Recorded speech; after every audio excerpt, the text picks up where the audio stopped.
Good evening, Mayor and Council. It is now 7 p.m. and we are live online. Pause. All right.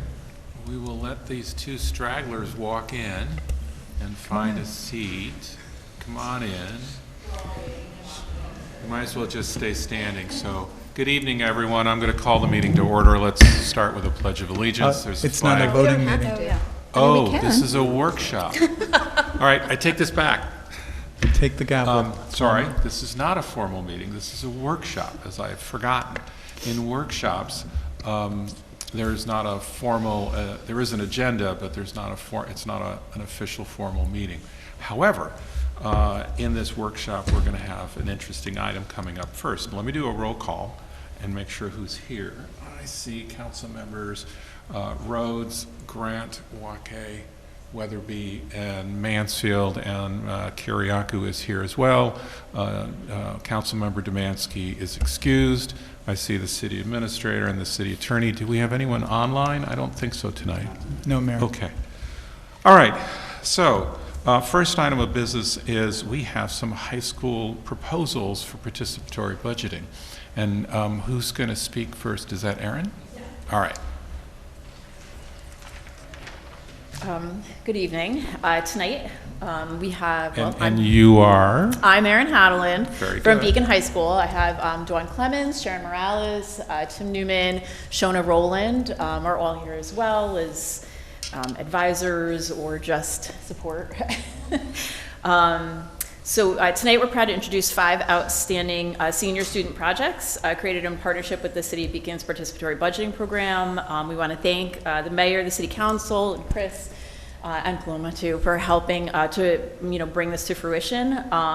Over the past 4 years, we built a lasting direct link between our students and the city. It has shown them tangibly and unmistakably that they can make a meaningful difference in their communities. Their ideas are not abstract classroom exercises, but improvements that they can touch, walk by, and benefit from, and they were very excited to come up with their programs and their ideas. So first up tonight, we have the climbing wall. Gentlemen, come on up.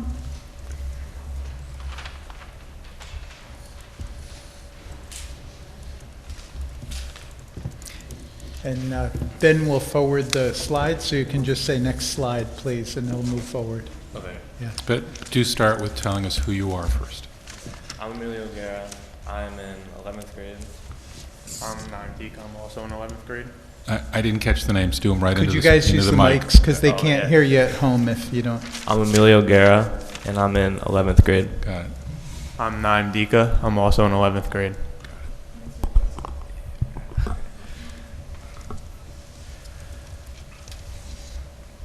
Okay.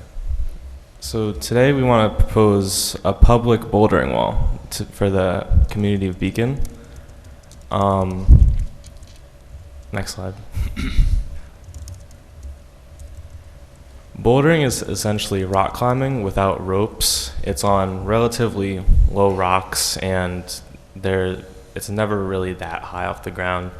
And a bouldering wall is basically a tool to climb and to have fun with the sport instead of going out onto real rocks.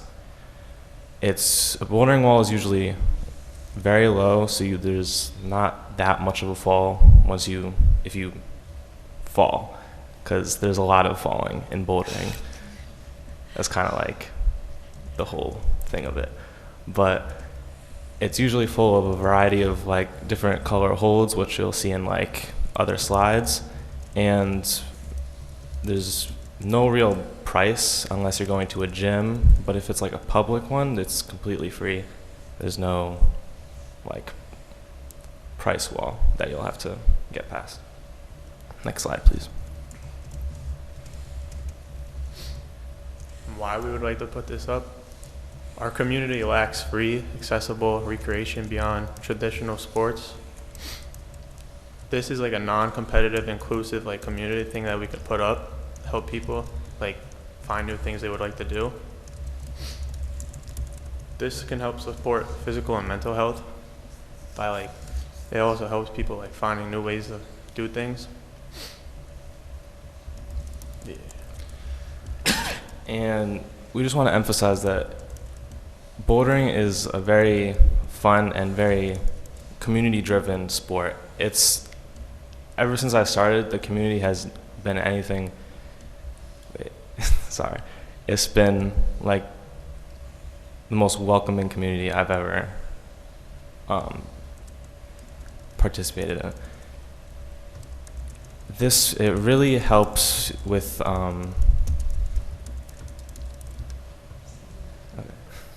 You're good. okay. It really helps people get into physical activities without having to join a team sport. And we're not trying to discourage team sports, but sometimes the pressure of being on a team really discourages people from participating in physical activities.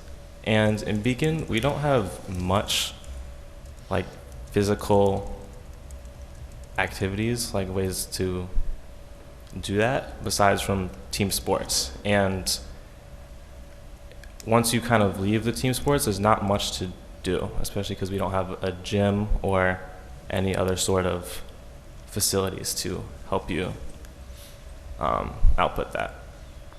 And another key point of why we want to bring this in is because public bouldering wall is a great introduction into the sport.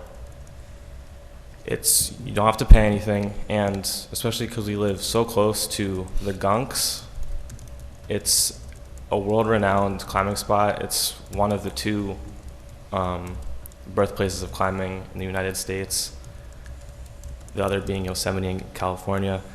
It's a really awesome place, and this is a great way to introduce the sport to people. Next slide, please.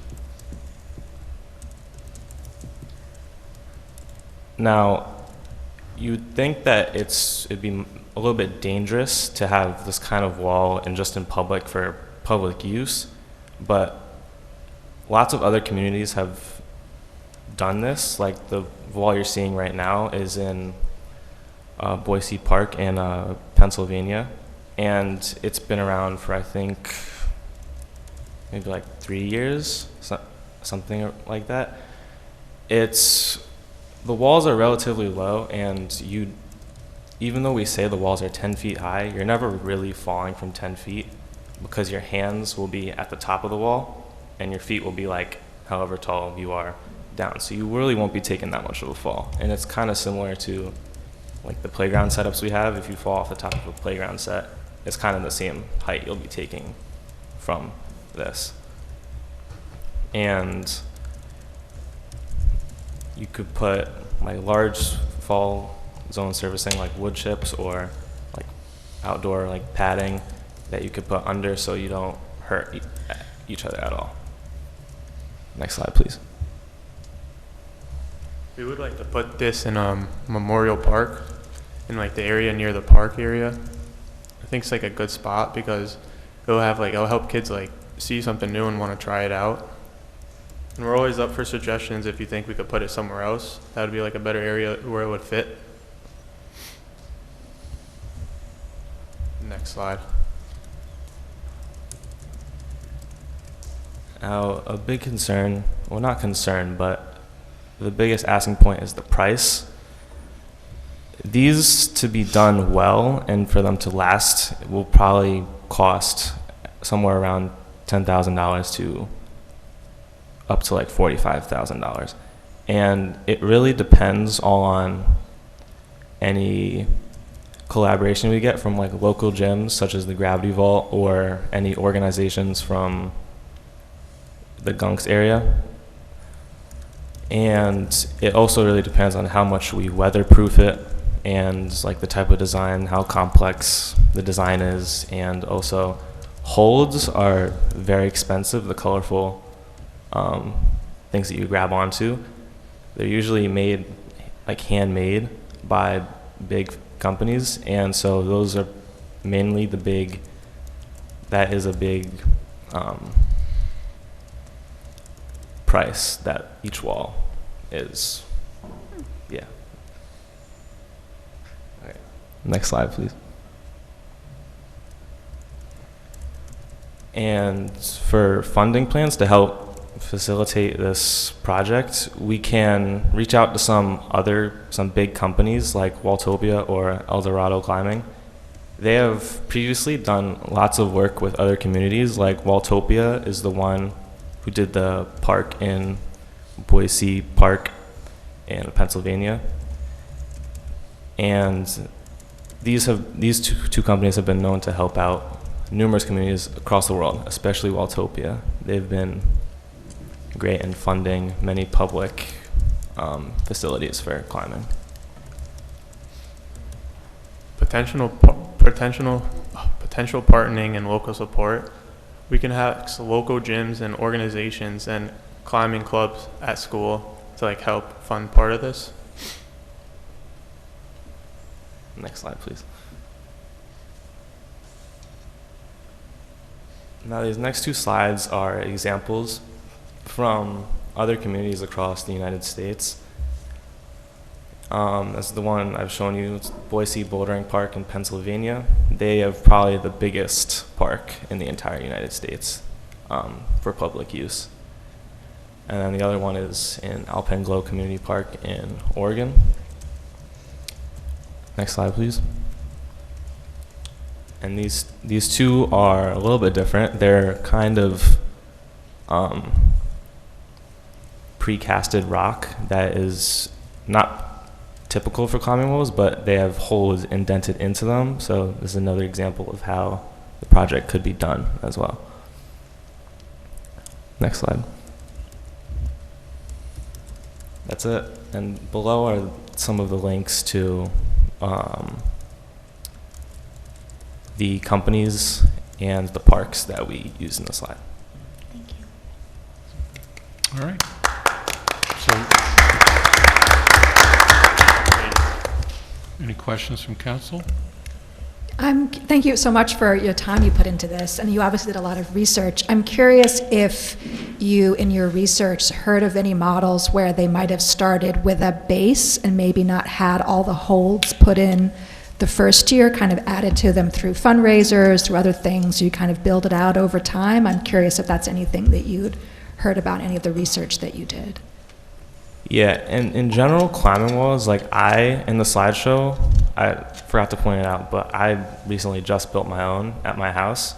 And when you're building them, you always start out with a very small amount of like holds, and then because they're expensive, you over time add to it. And to start out, you don't need a lot to have a lot of fun. Like you can use like 5 or 10 and you get up the wall really in a really fun way. Yeah. Great, thank you. I have sort of a related question. I'm somewhat familiar with the Gravity Vault, and I know that one of the features there is that they're constantly changing the walls. And so there's, a variety of, the challenge changes every time for people who, are going back again and again.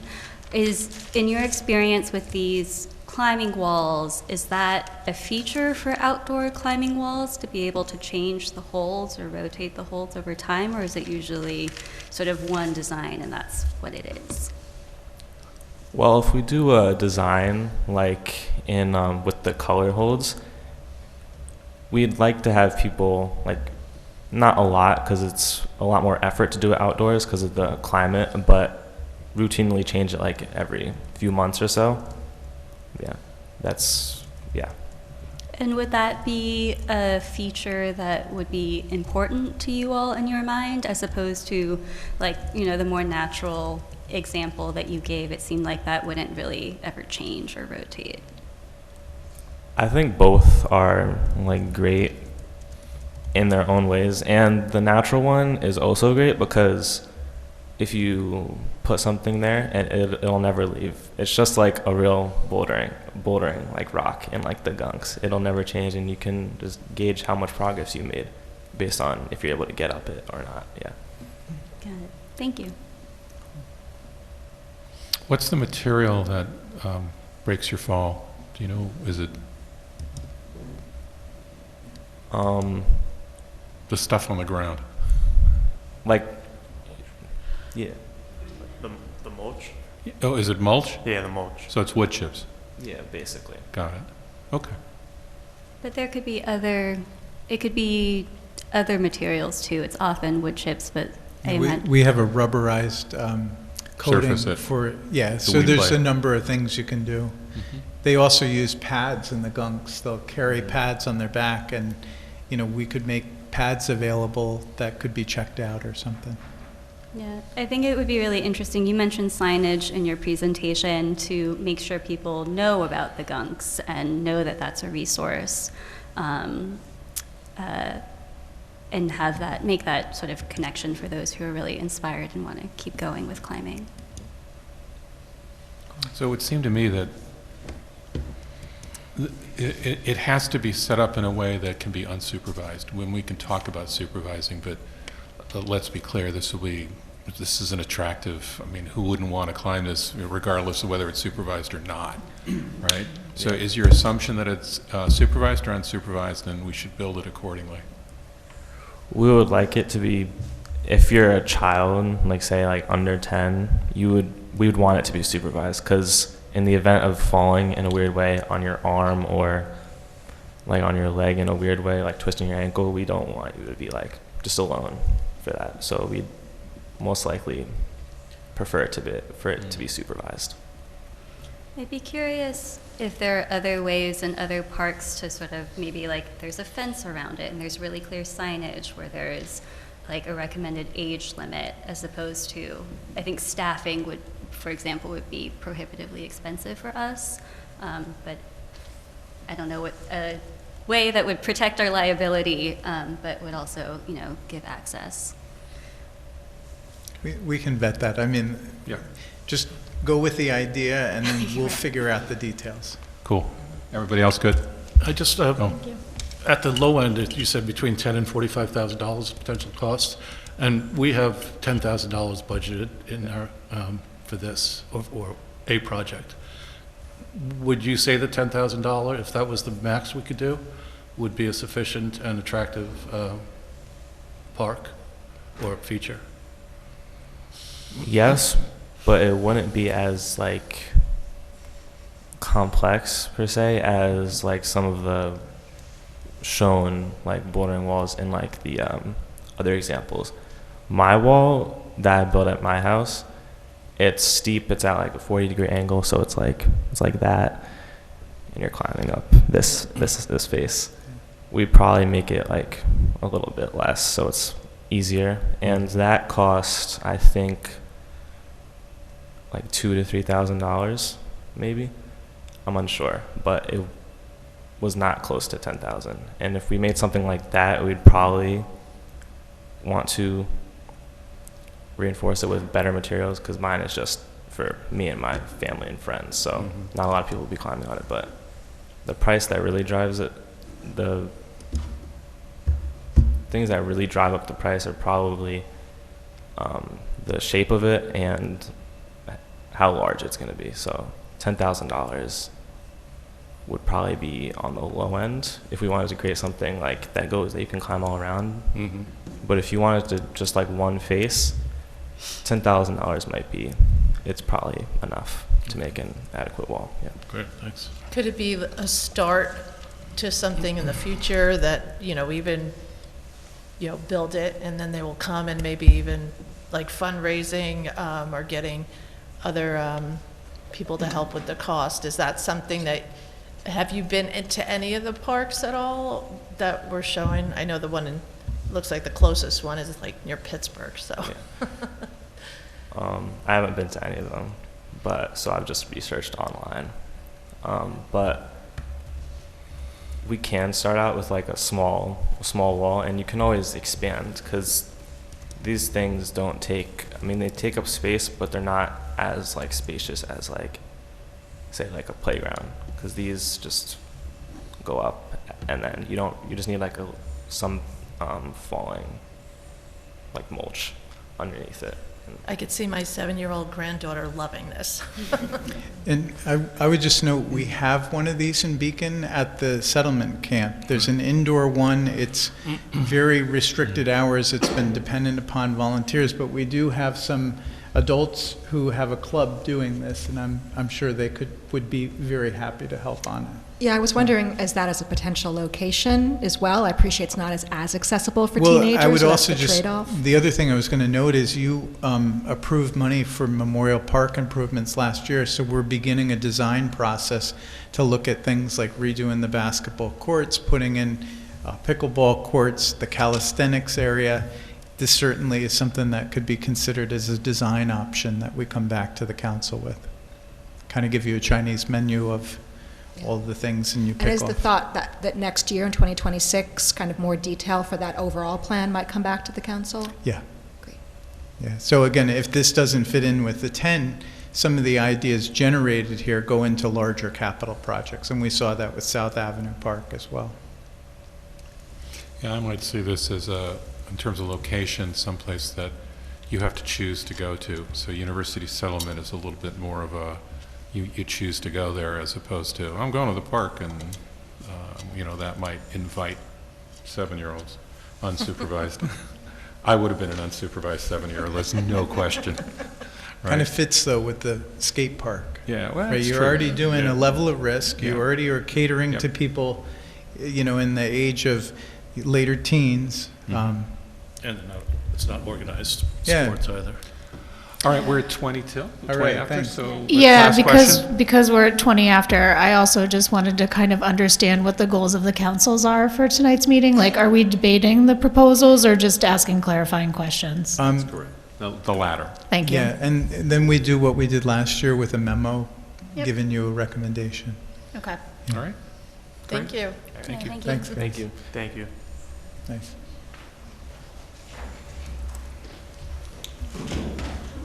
All right. Hello, my name is Savannah Ray. I'm a student at Beacon High School. I'm in 12th grade. And my presentation was on a bench over by the post office, the bus stop. Next slide. All right, and can you bring the mic up a little bit closer to your mouth, right? Yeah, that's great. Speak into it. Okay. There's nowhere to sit at I'm kind of like standing at the bus stop, and it's like we sit on like this little microscopic like ledge, and it's not really comfortable. Sometimes it's wet. People have to stand up with their kids for like a long time, and it's frustrating, as the kids obviously don't listen. So, and like, people have bags and stuff, they don't want to put their bags on the dirty ground, and there's elders who ride the bus, and they walk far distances. I'm sure they'd want to sit down, So, next slide.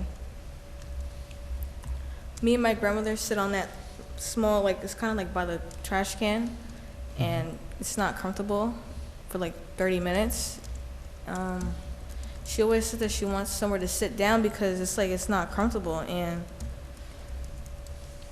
it would be more comfortable for her because she's an elder. So, next slide. My solution was to look for available space to add a bench. So I did take some pictures and pick out like an appropriate bench that would fit the budget. That way it's not expensive. Next slide. It's possible that this idea could be, reincorporated with other bus stops around Beacon, not just this one. Someone had mentioned to me the bus stop on Wolcott Ave. There should be like a bus stop because people are like sitting on like in between like grass and stuff, and it's not really comfortable. So it could be like, like a rinse and repeat idea where people can have other places to sit down at other bus stops. Next slide. So that's what we're working with. That's like the area. There's kind of like I don't know if that's like a driveway area, so I don't know if we want to block that, but maybe like on the side of the garbage can or in front of it. I mean, maybe like volunteers and stuff, because in construction.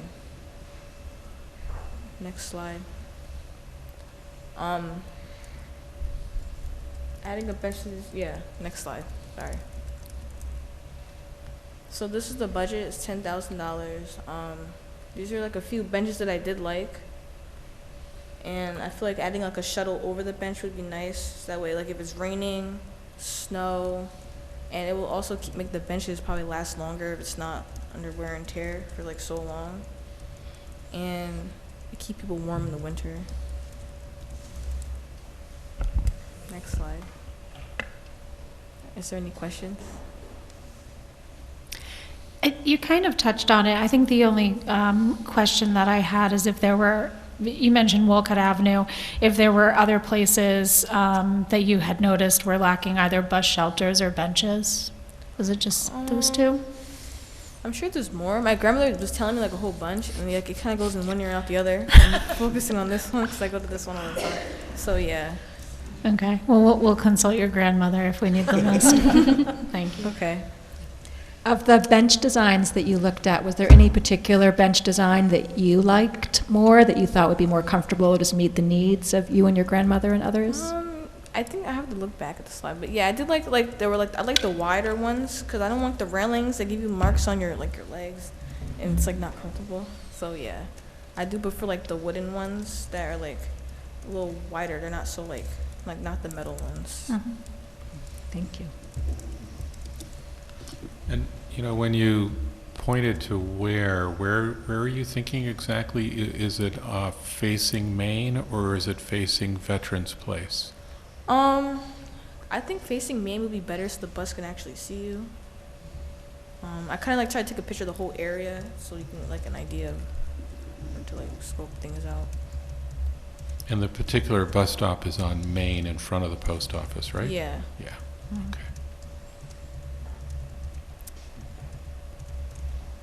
Yeah, I think it would be a really interesting, well, thank you for bringing us this to our attention, first of all, and I hope we get to surprise your grandmother too.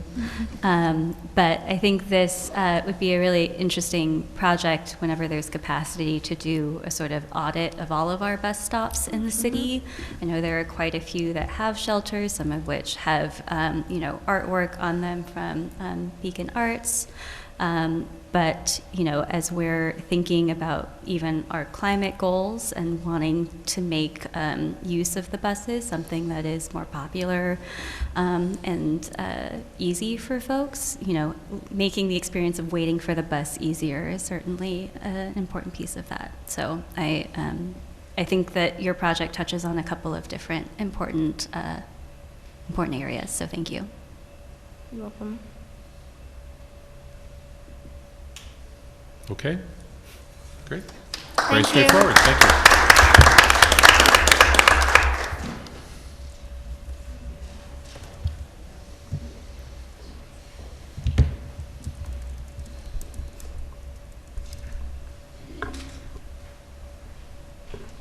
Okay, hi, my name is Kayla Sealander. I'm Marissa George. And our presentation is about keeping Beacon's parks clean, but specifically the Madam Brett area. Next slide, please. So what's the problem? Trash is just littering a lot of our parks, specifically Madam Brett, and there are few places on that trail to throw away trash. And we went down there and we found a lot of dog bags, bottles, and wrappers just throughout the trail and slightly off of it. And this is obviously terrible because our parks are just defiled with this pollution and litter. And Beacon's, like, one of the main attractions is our beautiful environment and our trails that we need to maintain because tourists coming to Beacon is a big part of our economy. It's what brought Beacon from what it was to the safe, wonderful town that it is today. And a way that we can continue this is by keeping our parks clean. Next slide, please. Thanks. So one of the causes is that there's few trash cans available on the Madam Brett Parkway Trail, and people just throw their trash in the woods because it's more convenient for them than to obviously carry that throughout the trail. So this picture, it's really hard to see, but that is my friend, and she's in the trees picking up some cans right off of the trail. Yeah, there's so much. Next slide, please. So we organized an Earth Day cleanup at Madam Brett Park last April, and this picture on the left is the amount of garbage that we found just on the trails in only 2 hours of cleanup. And we did not even go through, like, the trail is, I believe, 1.5 miles. We maybe did a half a mile, and we didn't even go that far into the woods. We definitely saw more, but unfortunately we only had a small amount of time. And yeah, there's even a fake Christmas tree. I don't even know how that got there. So it's definitely very sad. Next slide, please. So what is a possible solution? We can install more trash cans throughout the park to discourage further littering. The example that I put up there is at the Greenway Trail, which is down at the end of Main Street on that, there's a little trail there. And this is a very small trash can. I think we would have to implement larger ones because this one is specifically for pet waste. But I think that the pet waste bags are really cool. I just would want to ensure that they're biodegradable. That way we're not putting any more like options for people to just continue to throw their bags away. But I think it's a great option, just needs to be a bit larger. Next slide, please. So yeah, trash cans are obviously like a great first start, but we would like to continue it by also adding recycling bins, because recycling is also just as important to our environment as throwing away trash. So yeah, while trash cans are the first step, we would like to eventually expand into adding recycling bins throughout our parks. Next slide, please. So the cost. So the standard trash cans you see on like Main Street or in most other parks range to about $600 to $900. So those are like the stainless steel trash cans that are durable and can handle all type of weather in the outside environment. So usually in most parks, trash cans are put every 200 to 300 feet, and the Madam Brett walkway is about 7,000 feet. So that would be about 22 trash cans. So while the budget is $10,000, a good number for now would be about 10 to 15 trash cans. So while the cost may be seen as high, the value is without a price tag. Our Beacon relies on its parks, that's its main attraction. So keeping our environment clean and keeping Beacon clean for its residents and its tourists are just as important as well. Next slide, please. So in summary, Beacon would benefit tremendously if we add more trash cans and eventually recycling bins to Madam Brett, Long Dock, and all of its other parks, just to keep our city clean and attract tourists and keep our homes safe. Next slide, please. Thank you very much. Any questions? Yeah, so I appreciate your Earth Day cleanup. Usually tires are a popular item to find as well, so the artificial tree is a good one. I was wondering if you had thought about the pickup schedule or how often the cans would need to be emptied and if that expense was part of your budget or not.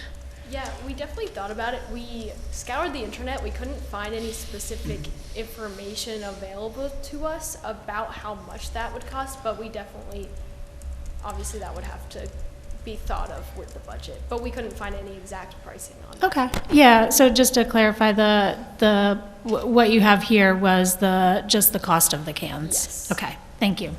And related to that, did you give any thought about who would do the trash pickup? For example, we have a company that comes to where we all live in Beacon or surrounding areas. Were you thinking a similar model? Were you thinking volunteers? Like some parks have like friends of the park. Kind of, had you thought about what model might work best for this particular location? Yeah, I mean, there are like very few trash cans along that trail, so I know that someone has to be picking them up, especially like in the Long Dock area there are more.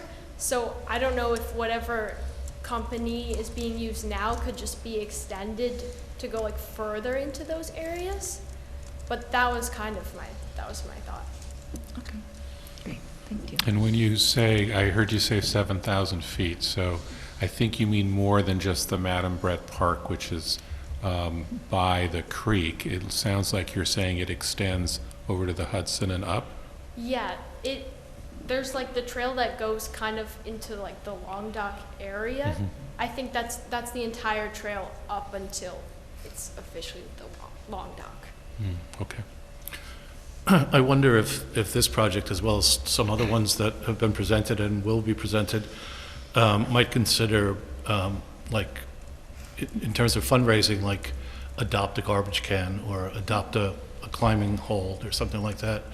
So individuals and businesses would be a name on it, but they would sponsor it. So it might be a good idea to look into that as a form of financing this. That would be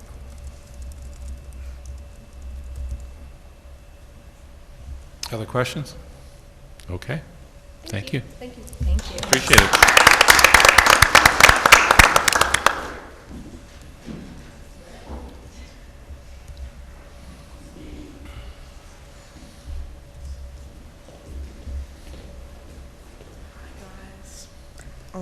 I'm Amaya.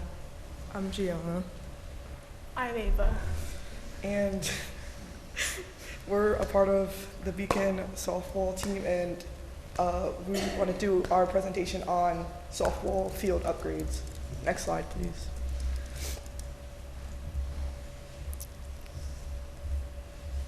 Sorry, there's a couple animations on here. Thank you. So our topics include like our current fields and what they look like, the issues, like what we want to change with the fields, softball fields versus the basketball fields at Memorial, baseball fields, sorry, why this is important to us, statistics, the solution, and the cost. Next slide, please.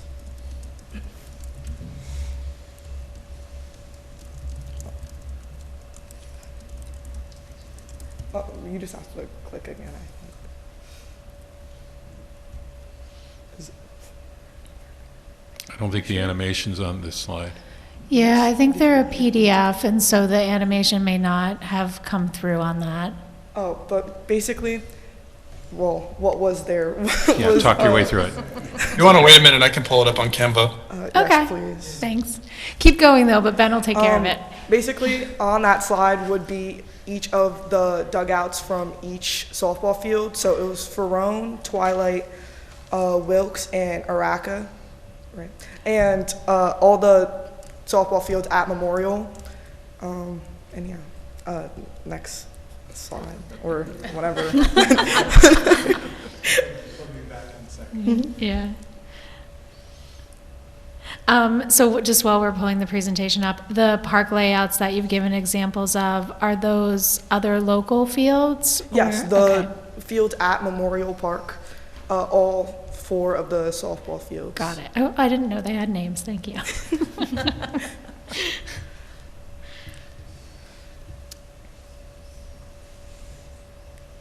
So each of these are the dugouts for each field. Basically, you'll see what our issue is in the next, but these are the fields. Next slide, please. All right, so issue 1, team seating. First, let me state who really plays at these fields.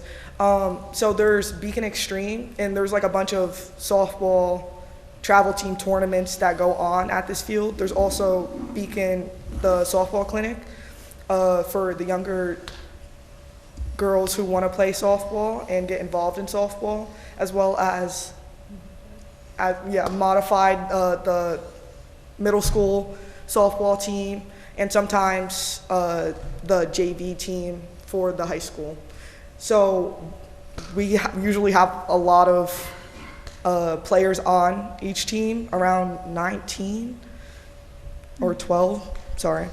But each dugout only has 1 bench, which is not enough for 12 to 19 players on each team. Sorry.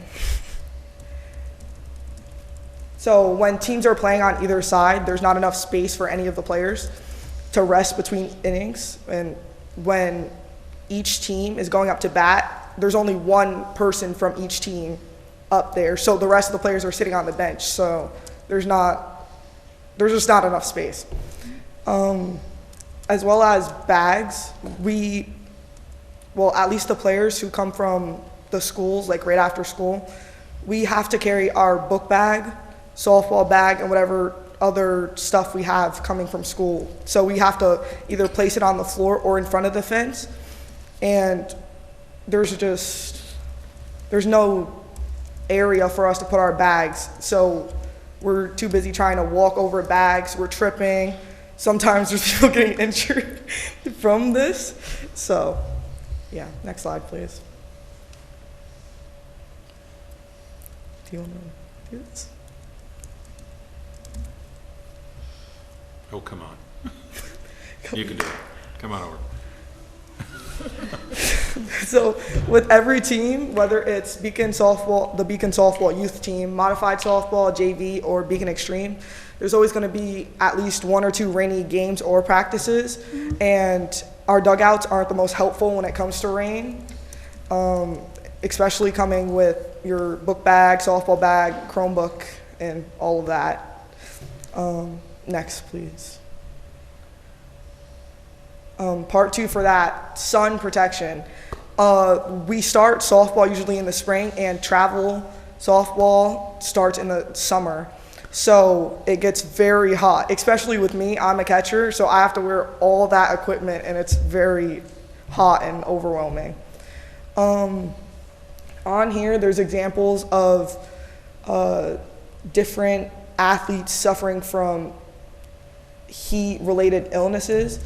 In 2019, there was a study on NCAA athletes, and they were found that among those athletes who suffered from external heat illnesses, heat cramps was 39%, heat exhaustion was 27%, and heat stroke was 8%. And softball and baseball players are susceptible, to heat-related illnesses, with one 2011 report noting them as leading causes of heat illness-related emergency room visits for both male and female athletes. And we did some research as well. A quote from a website about heat-related illnesses for any NCAA athletes or athletes in general. Quote, another tip talking about keeping players cool is to take rests in the shade. Sitting in a covered dugout between innings can keep you out of the sun, and quote. And yeah, next slide, please. Nobody? Okay. You're doing great. So, issue 3, the bathrooms. Porta potties are very disgusting and unhygienic. And another article about this, quote, you're at risk, similar risk of catching something in a porta potty or public bathroom, as the primary risk comes from high contact surfaces and poor hygiene, not the location itself, but both harbor germs like neurovirus and influenza on surfaces such as door handles and toilet seats. The likelihood of infection is low with proper hand washing, but improper hand washing hygiene can increase the risk in either. And our porta potties obviously don't have sinks, but we'll get into that later. Next slide, please. So these are, on the left side, it's the baseball fields at Memorial, well, the one baseball field at Memorial. I don't have the names for those, but if you look and compare those to the softball fields, they have dugouts, and they have just a lot more than us. And yeah, they're more protected from the sun, the rain, and all that compared to us. As you can see, these photos were taken in the same day. They have not a single bit of snow in their dugouts, while our whole thing would be covered in ice and snow. And it would just get really muddy and stuff, yeah. Next slide, please. Legacy. This is all of us starting from the age like 4, till around like 2-3 years ago. We're just going to talk about why this is important to us, starting with Ava. I think this would be very important because, as you can tell, the fields have not changed in almost like 25 years. And I just think it would be a very good upgrade for not just us, but the little girls that want to play. And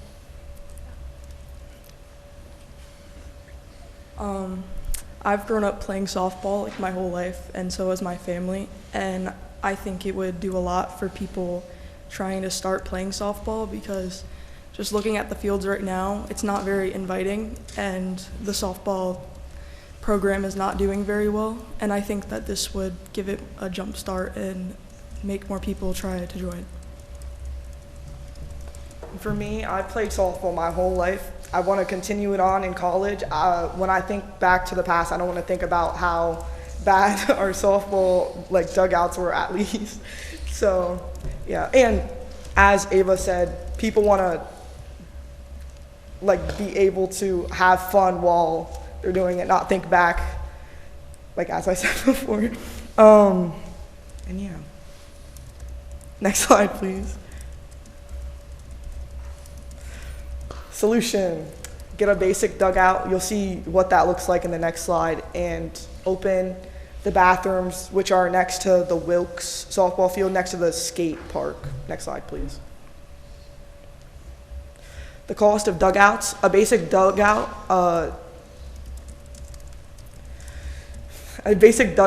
nonprofit or community league may be able to replace a single dugout for $3,500 up to $4,000. These are the more expensive ones. It just really depends on what company you go with and what style you go with. But this is what a basic dugout is. And the definition of a basic dugout is just a covered, enclosed area along the foul line. Next slide, please. The cost of bathrooms: free, basically. And yeah, you just gotta clean them. Next slide, please. These are our resources. Basically the articles about the heat and athletes, specifically softball and baseball athletes, porta potties and why they're bad, and where we got the dugouts from. Thank you.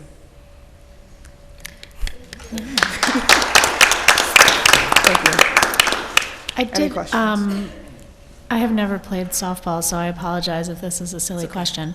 But I'm wondering if one of the benefits is just safety of the players. Does part of the dugout protect you from fly balls or player collisions, that kind of thing? Yeah, there's been so many times, at least with other, when we're going to away teams at different schools, they have covered dugouts, and there's been so many times where there's a fly ball and it comes heading our way, and we have something to protect us. But when it comes to our field, whether it's any of the ones at Memorial or at the high school, there's been so many fly balls to come back, and we just have to be ready. You either have to wear your helmet or have your glove ready just in case it smacks you in the head. So you have to be the catcher when you're sitting on the bench too?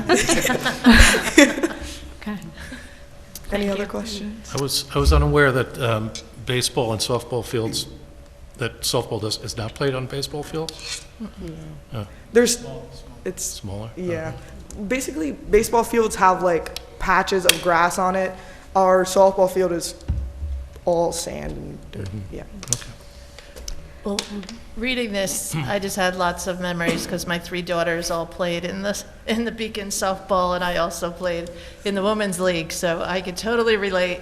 And it wasn't until you were speaking that I related more to say, yeah, why don't we have dugouts on the female softball fields? I guess it's not all female now, but on the softball fields, because the baseball fields are all covered. Yeah. And I know I would be overheated all the time while I played softball, so I can totally relate. And the bathrooms, even just a question of why can't those be opened, especially when there are softball games going on, that someone couldn't be in charge of those is a good discussion we could have. But yeah, I could totally relate, and every single one of those fields, I can see it in my head. So thank you for presenting that. Another point I want to add, I know me personally, I don't know about either of them. I compare myself to like the softball players like all the time, whether it's just how I play or the field, of course. But yeah, it would just be really nice to be able to have something they have at least. So. Thank you. I played softball when I was about the size you were in those photos, but I was really bad at it, so I did not keep playing as Pam did or you have. I have terrible hand-eye coordination. But my question is a little bit less for you, and maybe just actually to echo what Pam has said, that, well, as you noted, it is not exactly free to open the bathrooms because we do have to keep cleaning them, and as you noted in your presentation, keeping them clean is really important. But I would be curious to see if it would be possible to find a way to open them on special days, and what the cost would be, and if there would be a way to create a program to be able to do that. And just reiterate, sort of as Chris said, we've set aside some funds to look at Memorial Park overall, and seeing how sort of these presentations line up with our resources, I think is going to be really important. So thank you for bringing these details to us. I know. Oh, sorry, go ahead. Oh, just that last year we had a similar presentation, and it was that the softball field was flooding, and there were giant holes in the fences. So I know we've made progress, but I appreciate you, continuing to demand better. And that's your job. Thank you. That's what I was going to mention, that I think this is the second time we've heard about conditions at the softball field, so I think that tells us something as well. Thank you. Any other questions or? No. Thank Great, you. great job. Thank you. Thank you. Thank you.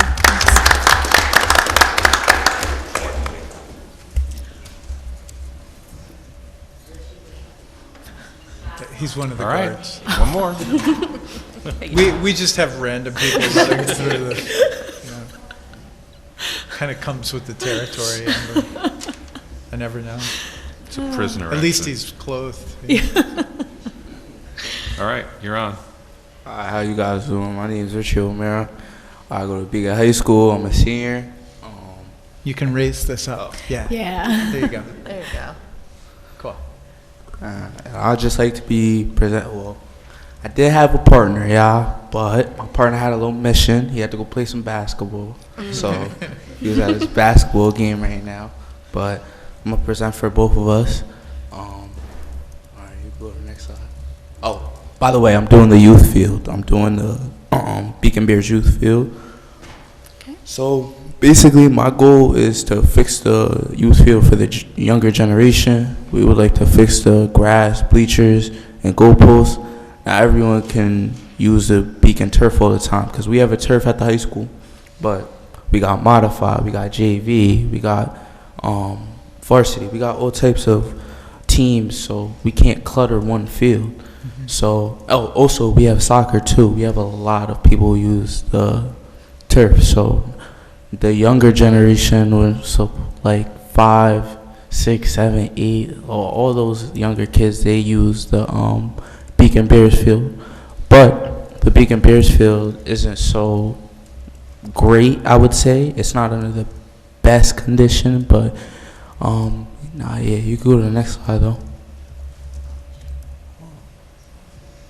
Oh yeah, facts, because I'm mad too. So basically, I got a little sample video of the grass field. I went there and I was just like, let me see how like the grass looks, and I took a little video. If you could click on that video real quick. I'll pull up the PowerPoint. This is a PDF. Give me Oh one yeah, second. facts. My fault. I should have fixed that.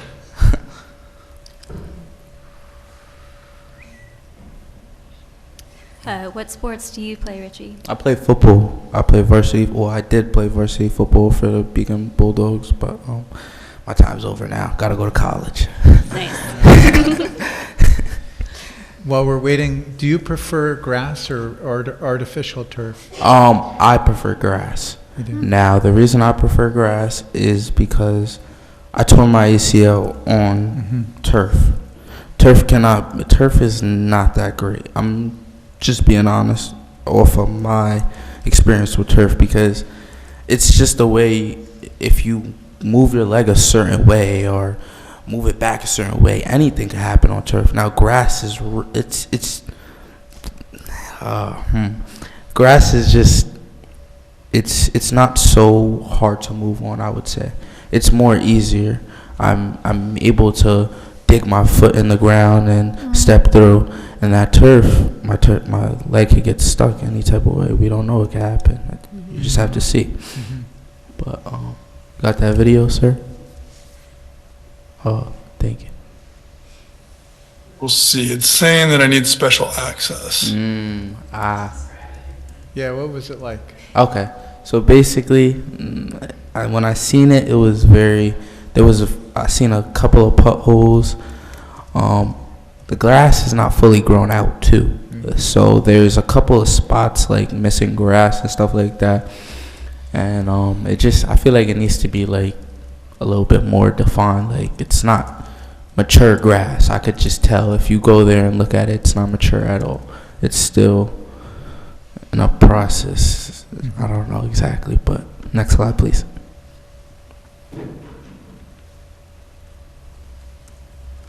Okay, so the bleachers.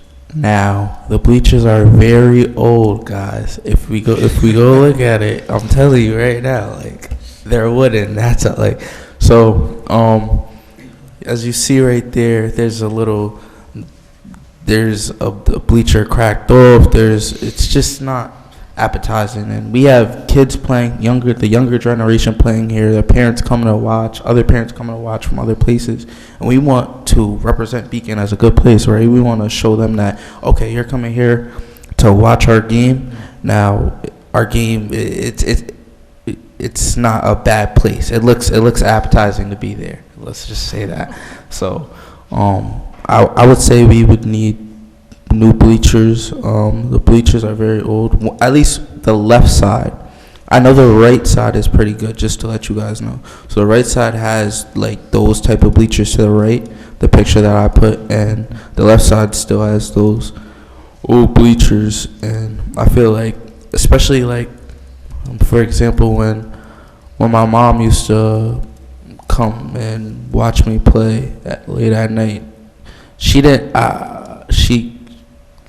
really have a place to sit, but she would always be like, Richie, it's so cold outside, I just need somewhere to sit or do something. So it's like, I feel like we could at least bless the parents with somewhere to sit or just somewhere to be comfortable at, you know what I'm saying? But yeah. Go to the next slide. So I was also looking at the goalpost that day when I was there, and the goalpost was very old. It didn't look that great in condition. And I looked at our goalpost, and our goalpost is nice. And at the high school, it's very nice. It's tall, it's yellow, it's bright. And I feel just the littlest things these kids would appreciate. It's not like them just seeing, at least me, when I was a kid and I seen a goalpost was there, or the grass is way better than last year, because we would go back at the end of the summer. So when we're coming back, we would like new things. The kids probably would like new things. They would like to see new things. They don't want to be there and have the same things. And also, I feel as if we're building up. Me and my coach on the varsity team was having a conversation with us, and he was just telling us we're trying to build this program, this football program in Beacon that we have. We're trying to build it slowly by slowly. So more things that we get and we represent to these kids, slowly by slowly we would get more that would come in and they would love it. So yeah, I believe next slide. Maybe I just talked about that. Yeah, it's links. So I put a link to the goalpost, bleachers, and I also put a link to like a lawn doctor, so we don't have to get turf. Like, I don't want to spend money on turf, guys. I really want these kids to not break their legs or have injuries at such a young age. I want them to just enjoy playing football just like we did when we were 6, 7 years old. Sorry for that. Oh God. But yeah, basically, any questions? That's the end of my slide. Thank you for that. I'm curious, because you proposed a couple of different things. Is there any one of those you would prioritize first over the other if we couldn't fit everything in the budget? The first thing would be the grass, most definitely. Just because that's something that could just get somebody injured, and we don't want that to happen. Or we want the kids to have fun and, you know, have smiles on their faces. Thank you. No problem, yeah. I was curious, both with the bleachers and with the goalposts, you mentioned, you know, they're worn out. Yeah. Are they, would you say that they're, like, is the goalpost also crooked? Or, Yeah, okay. if you go look at it, well, I wouldn't say it's crooked, but I did see a little bit of rust on it. Maybe it needs to just be like, maybe cleaned up a little bit, who knows? Yeah, I'm wondering if it needs to be fully replaced, Yeah. or if it needs, or it just needs some attention, or both. I probably would say just a full replacement, just because at the end of the day, it's been there since. If you go back to like videos on YouTube, you'll see that goalpost. Like, it's pretty old, so maybe just a replacement, probably. Okay. Looking at the goalposts, the one at the high school, is that like because of better safety standards that it has that angle and the padding at the Nah, bottom? yeah. So kids don't run in and hit that thing. Now, they do put that. I know before every game they do put that thing they do have around. padding. Yes. Okay. So that I believe is fine, but besides that, yeah. So they do put the padding around it, and then yeah.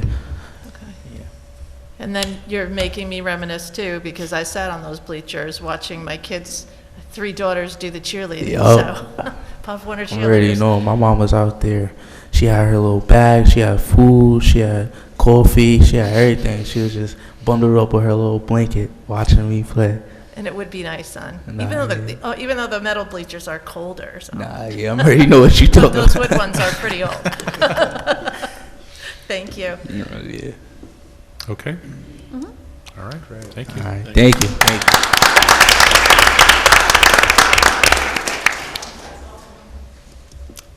you. All right. I just want to say thank you all for both coming, and those of you who presented, thank you. And we look forward to reviewing the material and deciding what we want to do. I will say we've done a number of these projects over the years, and they make a difference. And so we're very appreciative that you take the time and that your teachers organize this, and we're looking forward to doing more. Thank you. All right? Great job. Yeah. Thank All right. you.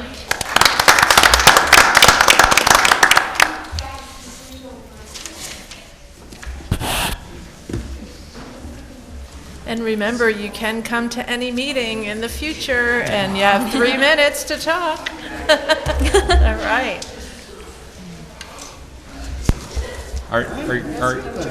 Aren't you going the way with the rest of the students? No, apparently not. Okay.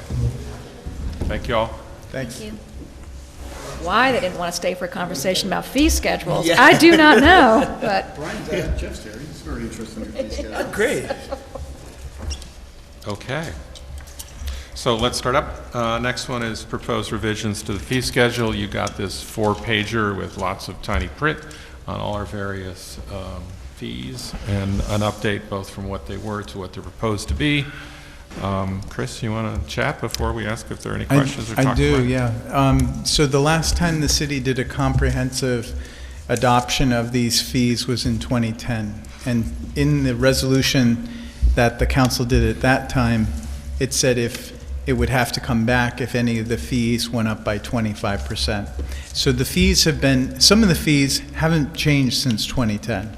Some of the fees have been adjusted, but we've tried to do a comprehensive update and consolidation of some of the fees with a goal towards getting this caught up from the last 15 years and then doing it on a more regular basis as part of the budget process. And so what we put together, you'll see in your packet that we have broken this down by department. These are currently on our website, but they're in a much different format. They're in a Word document. We tried to get them all in a spreadsheet so that they're easy to maintain going forward. So you'll see many of these are under building and planning, which is why I asked Brian Murphy, our building inspector, to come tonight. And I really appreciate you doing this, Brian, because I know you have a late planning board meeting tomorrow. So you've done extra duty this week. We have a few under highway, mostly under the transfer station, water and sewer fees, recreation fees, city clerk, and then some miscellaneous ones. So what we're proposing is to remove some of them that don't make sense anymore. For instance, when we started looking at the transfer station, we've been charging per pound on scrap metal, and we get checks for $2. And we get paid for scrap metal, so fees are supposed to reflect what it costs the city. And in that case, we get paid for the metal. Other ones haven't been used in years. If you look at some of the amusements on the last page, like circuses or merry-go-rounds, we really don't do that anymore. And if we did it, we would be sponsoring it probably at Memorial Park, say, for Independence Day. I got a couple questions via email, and what I wanted to do is just put it out here that some of these have been updated because they weren't changed in a long time, and we looked at surrounding communities and wanted to reflect what they were. Some of them are just being brought up to inflation. Others reflect the real costs. Like if you see the water meters, we went and we got quotes for what the water meters are and added a small administrative fee for just buying those. So if you build a new house, these are the costs for the new water meters. Previously, we had to pay for water meters anyhow. It's not just because they're... Correct. So if you built a new apartment or house, you had to buy the water meter. And after that, like the water meter replacement we did was completely free because that was free to the customer because they already had meters. Yeah. And so if you want to go through this, we can answer any questions. I didn't know how much how deeply you wanted to go into this.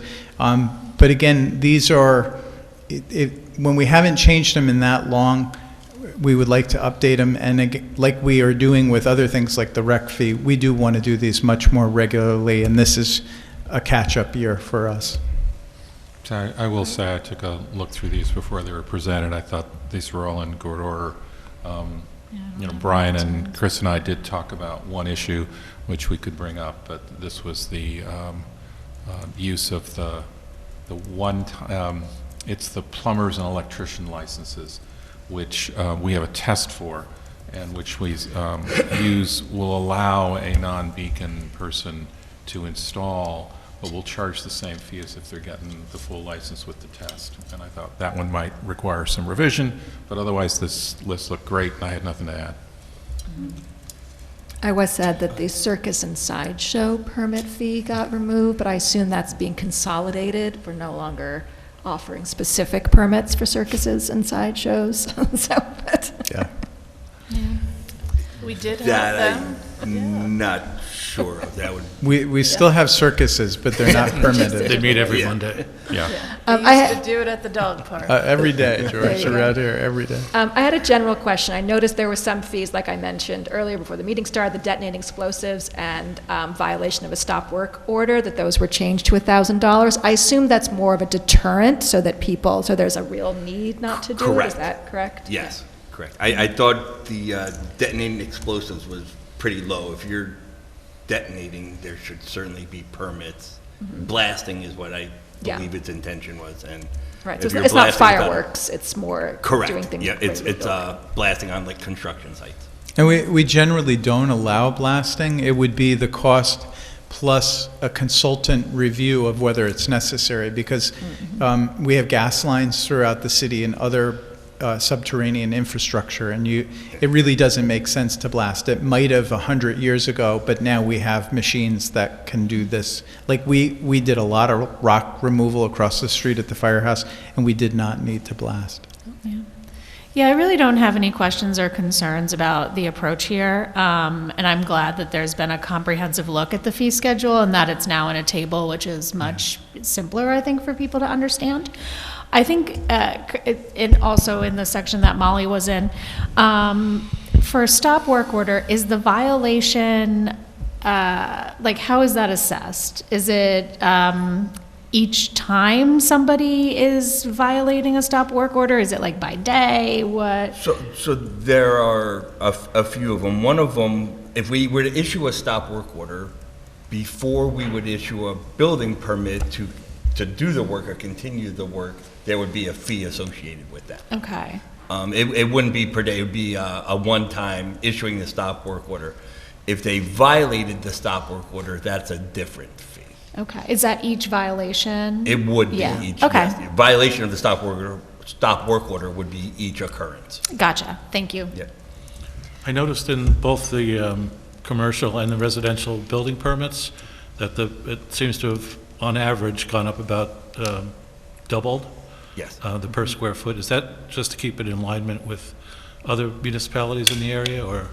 Yes, it's to keep it in line with other municipalities, and it also reflects the amount of work that we are putting in with the new energy codes, building codes.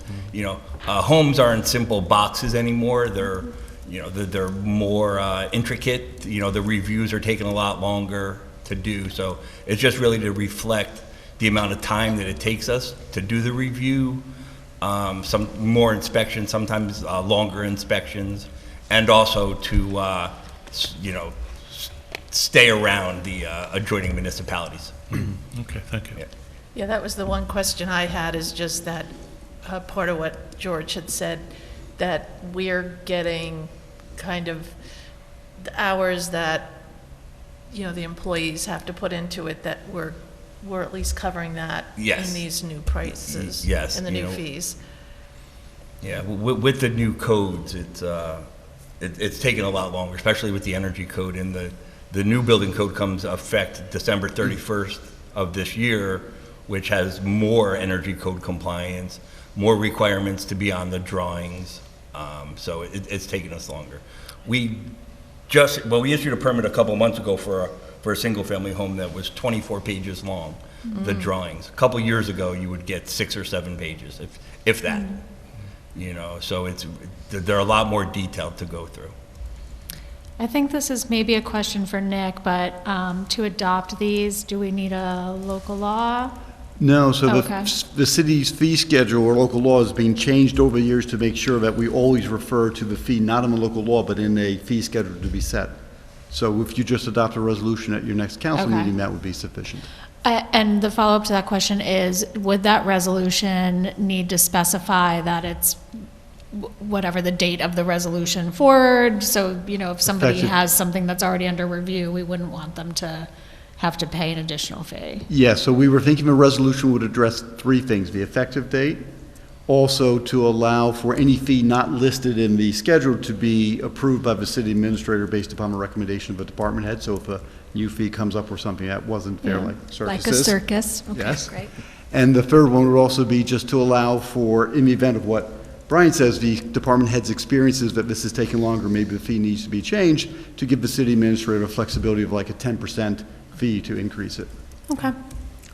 I noticed that the transfer station fees, a number of those actually decreased. Can you say a little bit more about? Oh, I have that one. That would be Chris. And Chris, that'd be for you. So, on the transfer station, we're really looking, again, comprehensively at what we do down there. We had things that we were charging for that we actually make money on, and other things we weren't charging for that cost us money. And an example of both. The scrap metal, we make money off that. And so we have made that free, because the more metal people dump, the better we do.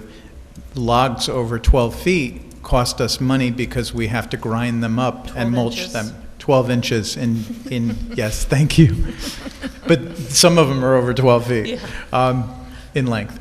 And that costs us a lot of money to grind up in terms of fuel and employee costs. So we did put an 18 cents per pound fee on that. The ones that went down were also to encourage people to bring these things for recycling. And you'll see that on air conditioners and other Freon containing materials. We want them to be disposed of properly. Right. And so we looked at what it costs to remove the Freon. And then once we remove the Freon, then it gets a certification you put on it, and it goes into the scrap metal.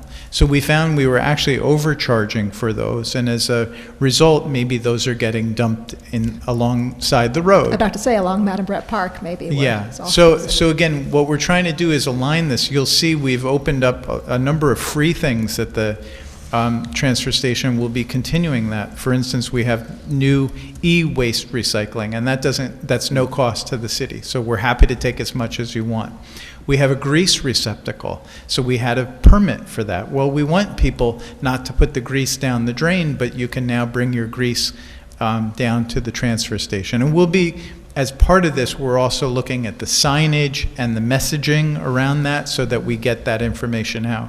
In the spring, we'll also probably be launching a paint recycling. We've been working with a group that recycles and collects old paint and other varnishes and stuff. So some of them went down, some of them stayed the same, and others it just didn't even make sense to collect it anymore. Thanks for that context. Yeah. Yeah, that's great, and it's great to hear that you're considering a communication campaign so people know, and yes, is aligned with the goal of getting people to bring Absolutely. these things to dispose of them properly. And people have been using the e-waste, which is great. I mean, we've had a great response on that. Yeah, the e-waste and the paint recycling are things I've definitely heard about, people wanting an option to do that more locally. Right. So that's great to hear. And we left things like tires in to make it easy. Like, you have no excuse for dumping a tire in the woods. It's $5, bring it down, we'll take it, no worries. So that's almost exactly what it costs us to get rid of it. All right, and then the thing that we discussed on the plumbing license and electrical license, what we heard was that the county doesn't have a license and most of the other counties do. Is that right? Correct. And then I think one of our follow-ups, and if we can, I can ask you to do it, is to just kind of work that issue to see if we can get somewhere with that, because it doesn't make a lot of sense for the only 3 communities that require a license are the city and town of Poughkeepsie and us. And I'd just like us to have a more regional solution that other counties do. So if you can, sort of advance that at some point. There's not immediate, not connected to this, but at some point. Absolutely. Yeah. Thank I'd be you. curious, I'm feeling inspired by this transfer station conversation. Are there other communities, and I don't need an answer to this right now, who even would take away all fees or even pay people to bring certain kinds of trash to them as an incentive to get people to, not dump their tires somewhere? I don't know of any, Paloma. I mean, typically you try to keep the fees low so they're reasonable. You try to make the payment system easy. That's our next low-hanging fruit. Like, we want to be able to use credit cards here. We haven't done that yet, but that's my goal for 2026, so that you don't have to write a check for $3. I'm wondering maybe as a step, sort of like we do with Christmas trees, that like you put them out on just outside your house and they get picked up. So maybe in the future there's some kind of ways that we could do a pickup thing. Just again, the same idea that you're going to, Paloma, of like making it as easy as possible for our constituents. But that's And we something do I have defer to the city. you have in the code something which has helped kind of let the steam off the pot with getting rid of stuff in your house, which is people can dump up to 250 pounds of C&D waste and other debris during spring to fall. And we announce that every year. That's true. The pickup is a little bit harder because once you go there, you'll never be able to stop. Well, I was going to finish off It's by a saying, very I defer expensive to the proposition. city to know whether or not that's an option, but it kind of depends. If, if all our trails are covered with tires, that might be something we I mean, do as those one aren't time. our trails, they're scenic Hudsons. Yeah, But yeah, so, but figure all our land. But that's just something to think about if we do in the future. But I appreciate what you are doing towards making it as easy as possible and, encouraging Thanks. people to use the facilities we do have. Okay. I'm Good. done. Yeah. Yes. And I just want to thank the department heads for the work they did this, and Brian did yeoman's work on it. I really appreciate it, Brian. Thank you for updating this and taking Thank such you. a comprehensive look. I'm glad that you'll be paid more for your time. Yeah. Well, maybe not directly, Yes. but City through the will be fees. paid more. No, he will. He's getting a raise. Well. That too, but you know what I mean. Yeah, thank you. So, Brian, thanks very much. Excellent. Yeah. Perfect. And we'll bring this back to you with the proposed fee just as the fee schedules. And the ones that say remove, we'll just take it out. So you'll have a clean copy of this for next week to pass with the resolution. So, I'm sorry. Thanks again. Not a question for you, Brian, but for Nick. You mentioned You're the good. third. You better run. You're good. You're good. You mentioned that third recommendation for the resolution was going to be that the city administrator would have flexibility of changing a fee within a range of about 10%. Yes. I think that's reasonable. I'm curious, understanding that the last resolution had a trigger for the city council to review.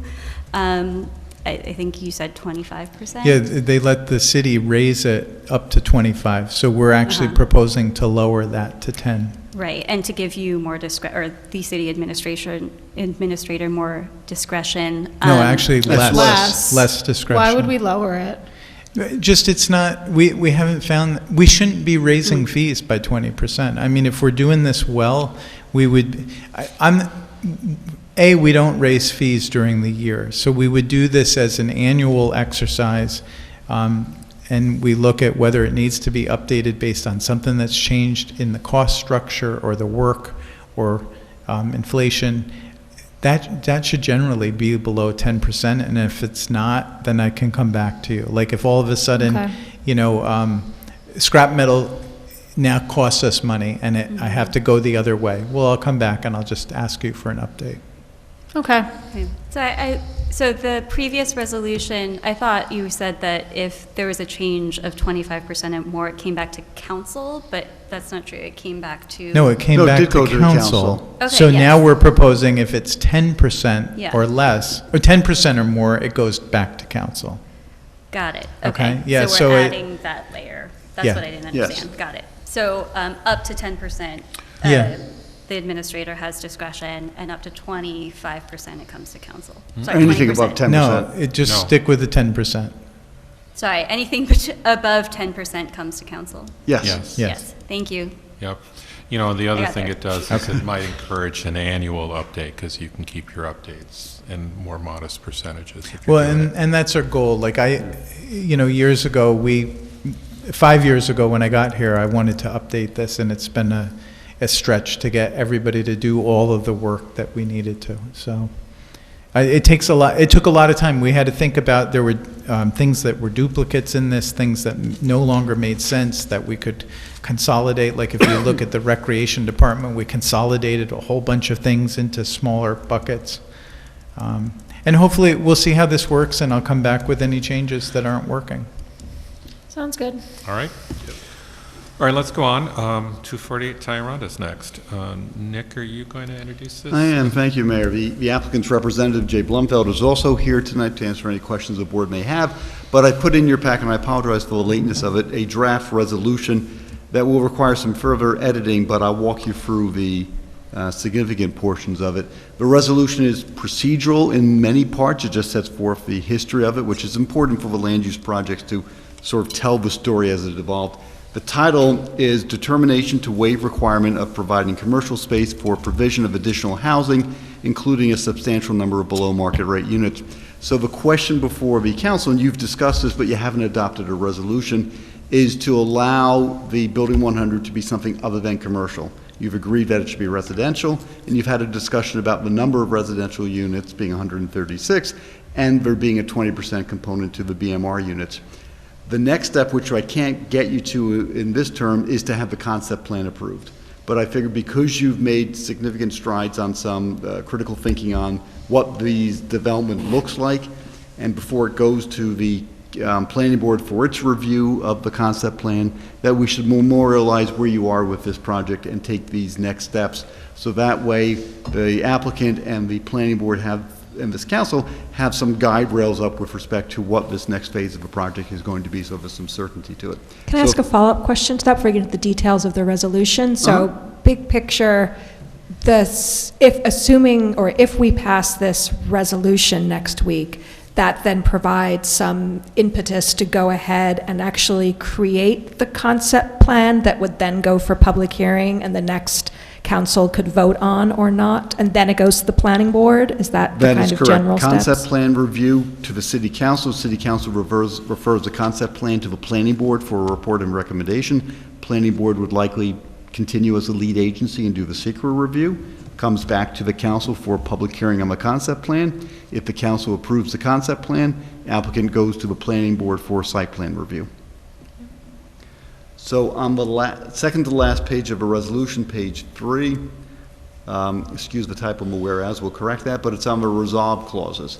So now therefore be it resolved that the city council determines that 1, the requirement to construct building 100 as a commercial building is waived. That's the first step you're taking. The second is a recognition that the providing of 136 additional residential units, of which 27 will be BMR units, is a substantial public benefit. And then you're directing the second resolve, the applicant to submit a concept plan for 2 buildings containing those number of units for review by the city council. And then I added a further resolve that the applicant's obligation to construct commercial space on the property is only waived upon completion of the 136 units of residential units, or otherwise modified by the city council when you do subsequent review. What I wanted to do was guard against you do a blanket waiver now, and then due to market condition changes or something else, they don't go forward with 136. So if they don't go forward with 136 under this concept plan, they've got to come back and get approval from the city council. And that may still be commercial then, is on the table. For that clause, could we also add the parens from above that say which includes 27 BMR units? Yes. So that same situation, if it's like, oh, well, we can only do 5 BMR units now, we can say no. Absolutely, we'll do so. Also, there's also a typo where I said the low end of it was 56 units, it's 51 units. So I'll do some cleanup there. But that's the intent of this resolution, is just to bring it forward. And can you remind me, Nick, sort of what the sort of enforcement of that is? So if they are not built, at what point are they in violation of the agreement? And what are the remedies after that? Good question. So if they get concept plan approval and get site plan approval and don't build anything, they would have to, they wouldn't build up their building permit, but they wouldn't get a final CO for the project because they have an approved concept plan showing a requirement to build 2 other units. So they'd have to come back and somehow modify their site plan. They'd have to come back and modify their site plan to show how that space is being finished, because it wouldn't be built with residential buildings. They'd have to get approval to put a grass in, put parking lot, put other amenities, but they do have the right to sort of abandon that project and not build the residential. But they can't just do it without finalizing the site. Okay. So this sort of scans with my recollection of this conversation maybe a few months back, that it's really the CO that we have as leverage? Yeah, the final CO, yes. Yeah, okay. Nick, I believe somewhere in here it refers to it, but this is not setting any kind of precedent for other properties in this zone regarding commercial use. It's, you've modified the zoning to allow this flexibility. So you still have a requirement in the zone to provide the commercial space, but what you've done with your prior amendments is to allow flexibility that maybe there's not going to be commercial if they can provide some other substantial benefit. So in terms of creating precedent, it's something someone can point to, but it's not binding upon you where someone can say, because you did it for 248, you have to waive our commercial and allow us to do residential here. As long as you have a basis to say the commercial should still be built, you'd have that ability to require it. But we don't have to prove that it could be built, do we? I mean, No, it's the in the burden zone. would be, right, it's in the zone, correct. Right, okay, thank you. And so next week, and before next week, I'll circulate to the council a more fleshed out and complete version of the resolution. And if you have other questions or edits as you see it, please feel free to email them to me. Yeah, the only question I had was the number that's associated, the 136 and the 27. Do we need a little wiggle room there? Well, that's why I have in here, I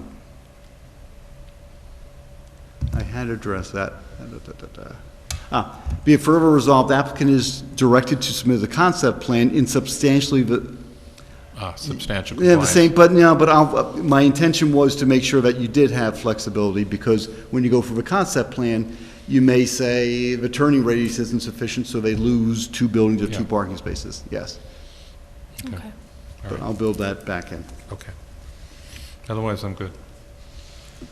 Others? Please correct me if this is the inappropriate time for this question, but in looking back at the some of the renderings, particularly of that pool that you've proposed, I'm curious to understand what the view is from the Greenway Trail, and just want to note, for whatever it's worth, that I would suggest that whatever the view is from the Greenway Trail does not create a sort of perception of the public being excluded from a highly exclusive space. It seems that the elevation is such that you wouldn't see the pool from the Greenway Trail, but I just wanted to make that point. Yeah, so I 2 points. You wouldn't see the pool from the Greenway Trail. The way it's positioned, it just takes that corner, kind of the 2 buildings that exist to the 2 buildings that we will be building. Like, it takes a turn, so that like kind of takes that corner. Also, if you're walking down the Greenway Trail right now, so you see the louvers, which are fake louvers, because we ended up doing a heated garage. That level that you see up till the first floor continues straight by that pool. What we actually have been working with the architect on just this past weekend, really, is a scheme that may or may not work, and that will be part of like the refined concept plan, that right past the pool as we go further south, that we could actually bring maybe some units or we want to bring the building more down to the Greenway Trail so that people don't feel like they have a wall against them and you know, that sort of boxed in feel. So we're playing with that concept, but we're going to refine that further. We want to make that Greenway Trail. We feel we made it a very welcoming trail for what we built so far, and we want to continue with that and make it bigger. And that is an appropriate comment during the concept plan review, and good to give them that guidance now. And I think when you review the concept plan, you're going to drill down into that, but not all the way. And likely what would happen is we would give direction to the planning board to ensure that construction of the pool is X, Y, and Z, and give them some parameters. Yeah, and as you're saying, pulling, thank you for that guidance, Nick. And as you're saying, pulling the sort of experience, or maybe the relationship between the buildings and the Greenway Trail together, I think it's important to keep in mind that the purpose of the Greenway Trail is the public experience, and to not end up with a design where the people on the Greenway Trail are sort of like looking over into somebody's luxury apartment, but are able to have their own experience of that walkway. Right, yeah, I guess it's balancing, I just, right, to my point before, I guess is a little bit the opposite, but we got to have that balance in between, so that's 100%. The architect should work on kind of a buffer, but we didn't, I might have misunderstood your comment, but we don't like want to be standing right next to a wall as we're walking down with, you want to complete the experience. But I take the your trail point. itself and the creek itself are for the public enjoyment. It's Sure. not anyone who's living in these buildings. The creek is not their private backyard. Right. Oh, fair enough. Okay. We all good? Yes. All right. Thank you. Let's go to the next one. Thank you. Thank you. Right. Nick, you're going to tell us about a permit extension on 30 on Edgewater Place. Yes, so the Edgewater Development Project received approvals from the City Council a number of years ago. They're requesting an extension. The most recent extension expires in January of 2026. They've requested a 2-year extension. They've submitted 2 letters that are in your packet, which provides information that the applicant provided and additional information requested by city staff to demonstrate that they've complied with the city code provisions. Stormwater control measures are in place. There's a reasonable explanation as to why the project has not been completed in the time frame due to the scope of the intensity of the project and the number of buildings being built. And the building department also wanted to get sort of a projected schedule so that they would know that the 2 years was sufficient and have something to benchmark it against should there be future requests. And so from the city staff perspective, we're comfortable that the extension should be granted, and there's be no change in material facts that would require further examination or a basis to refuse granting the extension. Nick, can you remind us of I know you've done this before with permanent extensions, our legal obligations, that basically if they meet the standards of showing us that we don't really have we shouldn't be looking to not approve this. We should, unless there are specific reasons. That's correct. When one receives the land use approvals, it's generally assumed that unless there's been a material change in the conditions, that the extension should be granted. In this case, where there's actual construction, it's even more difficult to say no, because they've demonstrated that they're acting upon their entitlements, their land use rights that they've been granted to develop their property, and they're taking good faith measures to advance those. And so in this case, there isn't any, but the ability of the council to say no does exist, but it's under limited circumstances that aren't present. Okay, thank you. Yeah, and at least one of the buildings yet to be completed is currently under construction, if not more than that. There's one you can see prominently from the train station. Yes, There might be more than I one. believe 4 are under construction, then they have building permits for 3 more, and they're going to be submitting construction drawings to permit the 8th building.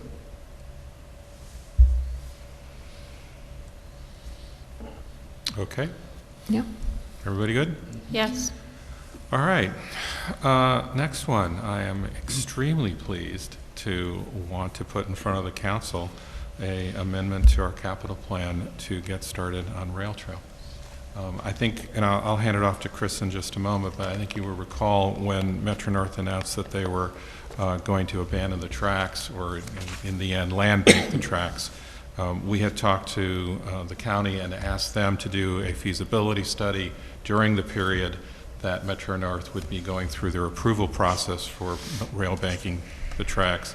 The county, we're grateful that they did so. They finished that feasibility study. We've got cost estimates, and what we've been doing in the last couple of months is figuring out how we can start our piece and accelerate it and go forward. So Chris will talk you through a bit more of that, but we're just really, really excited to want to get started and get it done. Okay. So the mayor mentioned the background on the project. We have been the catalyst in this project getting going. As the mayor noted, we got it into the long-range transportation plan from the county. We were then able to do this feasibility study, and that feasibility study was done by the company that we're proposing to do the engineering. That's Barton and Lujudas. It is, in terms of disclosure, I have worked with them on 3 other rail trail projects, including the Ashokan Rail Trail and the Kingston Rail Trail in Ulster County, which I did before I came here. The same team that I worked with on these other projects is going to be on this one. We are proposing 2 actions next week. One is that the council amend the capital program to add $350,000 from the fund balance to the capital program. And second is to authorize me to sign a contract. And you have in your packet a November 18th proposal from Barton and Lujudas. This is in the setup of the proposal. It models the proposals that we use for locally administered federal projects. So that's why you have the 101, the sections, and it's very formal. We would expect, if you authorize this, that we would begin the engineering design. Again, this isn't a study. This is designing plans and putting it out to bid in January next year. and with a goal of trying to get this out to bid in November. The mayor and I have had conversations with the governor's office, and we have talked to them about linking this to the TOD. That part of Beacon's cost of this would be the monies that we expect to get from the TOD. This actually, which makes sense because people who live at the TOD would actually be able to get on this trail and navigate through Beacon. Our part of the trail is 3.3 miles. The proposed cost of construction right now is $4.5 million. We have asked the governor's office for a sizable contribution towards that. We have been in discussions with the county about them taking the right-of-way from Metro North, because Metro North wants to give all 13 miles of the right-of-way to one entity. And we also have a private organization that we think will be coming back and committing to help fund part of this engineering. But we will not have that nailed down before the end of the year, but we hope to come back with good news. So I think what we're looking at is developing a multi-use trail for biking and pedestrians. It would be 12 to 14 foot wide paved trail. We would remove the track and ties. We would stabilize all of the drainage structures, the culverts. There are 2 bridges that would need to be looked at. One of them crosses the Metro North main line. That's a little bit complex because it takes permits to even get out there and look at the condition. The other bridge is at Tioronda and South, and then there's one underpass at Wolcott. Otherwise, this section is relatively easy. It's basically a road project. You're taking up ties, you have a really good base with good drainage, and then you're installing a paved top on it. And so we think we can get this designed next year, and we think we can construct it then in 1 year. And we'll be looking for money, so if anybody wants to write us a big check, Governor Hochul. And we have asked Governor Hochul to put this in her executive budget because she wants the TOD. It's part of her agenda, and part of the community accepting the TOD is having a benefit, and this is the local benefit that we're saying will be derived out of doing that project. So the only couple of things I'd add is of the 350, like items, anything we do in the capital plan, it's not clear whether that means it's our money or someone else's. And as Chris said, we are out soliciting partners. And we believe we will have part of that project paid for, but we will see. That's the one thing. What kind of partners are we looking for? So, as Funding. Chris mentioned, you know, there's the governor's office, the county, and some of the environmental groups. We've also shared this with Fjord Trail. Obviously, it has, you know, distinct synergy with the trail. They're very excited about it as well. So. Chris, I noticed that the proposal doesn't get into the detail of things like lighting or like garbage cans that were brought up today. Can you talk a little bit about what's in scope for this first kind of engineering versus what might come later as you get into more details of the design? Yeah, that's a good question, Molly. So we wouldn't light it in this phase. That would add a couple $1 million because you'd have to run conduit, you'd have to have all of the light heads. The garbage cans and other operational things, we can set up the location of and figure out where they go, and they could be added as part of the project or added later. And that's the same with other amenities like benches or bike. Sometimes you put bike parking along this because people will want to leave their bike in an area off of the road and then come and walk on Main Street. So we'll figure out those spots. Yeah. I can imagine maybe bathrooms too at some point in the future. Yeah, it wouldn't be in this scope. What we were trying to do is find something that would advance this project. There's a tendency when you do a study like the county just did that it sits on a shelf for 5 years before anybody touches it. What we did is we got this price down low to 4.5%. Originally, this section was going to be much higher because we said if we don't go for federal money and take all of the strings that are attached with that, you know, all of the process strings, all of the NEPA reviews that we don't need to do if we don't have federal money, and we basically said, don't put it in $20, put it in dollars for next year. So we tried to just get it so we get that trail done and we build momentum and inertia so that our partner municipalities, the village and town of Fishkill and East Fishkill, we're actually building a model for how they advance theirs, that it's a cooperative effort between the county and the locality. It's not just the county coming in and doing it, because this is going to be a very large and expensive and long project to get from Beacon to the Empire State Trail, but we wanted to build momentum to get it going. And we're hoping that that opens up ideas in the other municipalities to apply for funding or have similar conversations with not-for-profits. Great. So when it comes to things like lighting not being in this stage, and thank you for clarifying that it might be, as details come forward, just it might be a priority of the council public to have a design that allows for future lighting. Absolutely. Would that be, that decision doesn't be made now, or future bathrooms or bike storage, whatever the amenities are, even if they're not specifically built in this phase. On bathrooms, the Fjord Trails Master Plan puts bathrooms at the end of the trail next to the train station, and we've asked them to put them in very quickly. Great. So But I do want to be clear, because I've built trails with lighting. It's really expensive, Molly. Yeah, no, I'm not trying to debate the decision now. The estimates would be almost unattainable if you wanted to light the whole thing. Even the Beacon section, you'd be adding millions of dollars in lighting. Yeah, I think that as we've heard already from the public, I'm not laying conduit with this. Yeah. You can go back and you can put anything in, but that's not in the cost, because we're trying to get something done. Like, again, there's not a lot of trails that do put in lighting that are outside of, crime-ridden areas, which this is not. Yeah.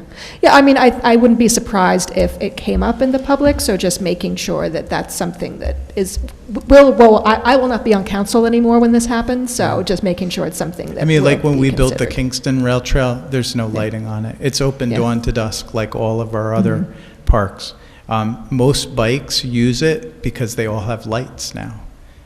All of the e-bikes have people have both front and back lights on a lot of the bikes that I see on the trails now.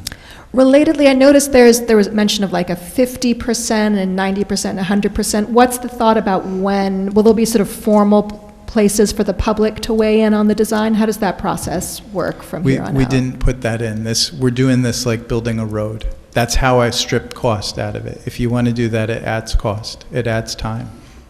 We're literally trying to strip the project down so we can advance it. Okay, If so you right want to now- do bathrooms and lights and public process, I have to go back and get something that's going to be much higher that we may not be able to afford. Is there maybe so there's not... We can bring it back to council. Yeah, that's and what I'm then, asking. Like, people is there can do it at something- public, but Yeah. again, like there's a very formal process with the federal projects, and that's not what we were Right, because we're not envisioning. going after federal Right. money. So But it I mean, might be people, something to yeah, bring before the council. we'll present where we go, but it's not going to have lighting in this iteration. But we'll Okay. be expecting you to be a funding source with the county. Yeah, so we're really glad to have you at the county. Let us know how much you get. All right. Your okay. budget. I've got my marching orders. Yes. I mean that's the role. The higher up you get, you're the bank. And we asked for a 7-digit number from the county, so. Okay. Good to know. And just so I understand this calendar, and thank you, Molly, I appreciate your clarification questions, because I do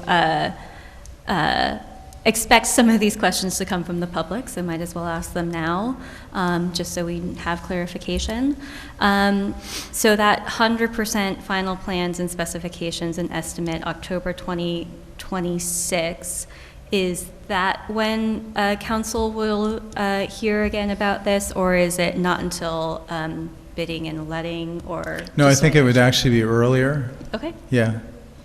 I'd like kind of midway through the project, we'll probably have Tom Barrett, who's the project manager, come and do a presentation. Because he's going to, those 50, 90, and 100% Yeah. are mainly because then we know how much work we're going to have to do on culverts. We're going to have done hazardous testing on the soil and make sure that there isn't anything that is beyond the normal, which we don't Yeah. think there is. But again, you have to do poke some holes. And we'll come back with more detailed prices. That makes sense. And we'll also probably come back because we are hoping to have participation in funding this from, we've made 4 asks. Yeah, hopefully we know one way or the other by Yeah. 50% through the project what those answers might be. One more clarification, just either way, understanding, I know there's a lot of reference to access points, just so I understand sort of where does I assume the sort of project scope ends at the property line of like what an access point might look like. I know that, in these like big versions of the project, we've talked about like potential locations for parking that may or may not be on property that the city currently owns. I assume that this, as you just said, the scope is really on the trail itself.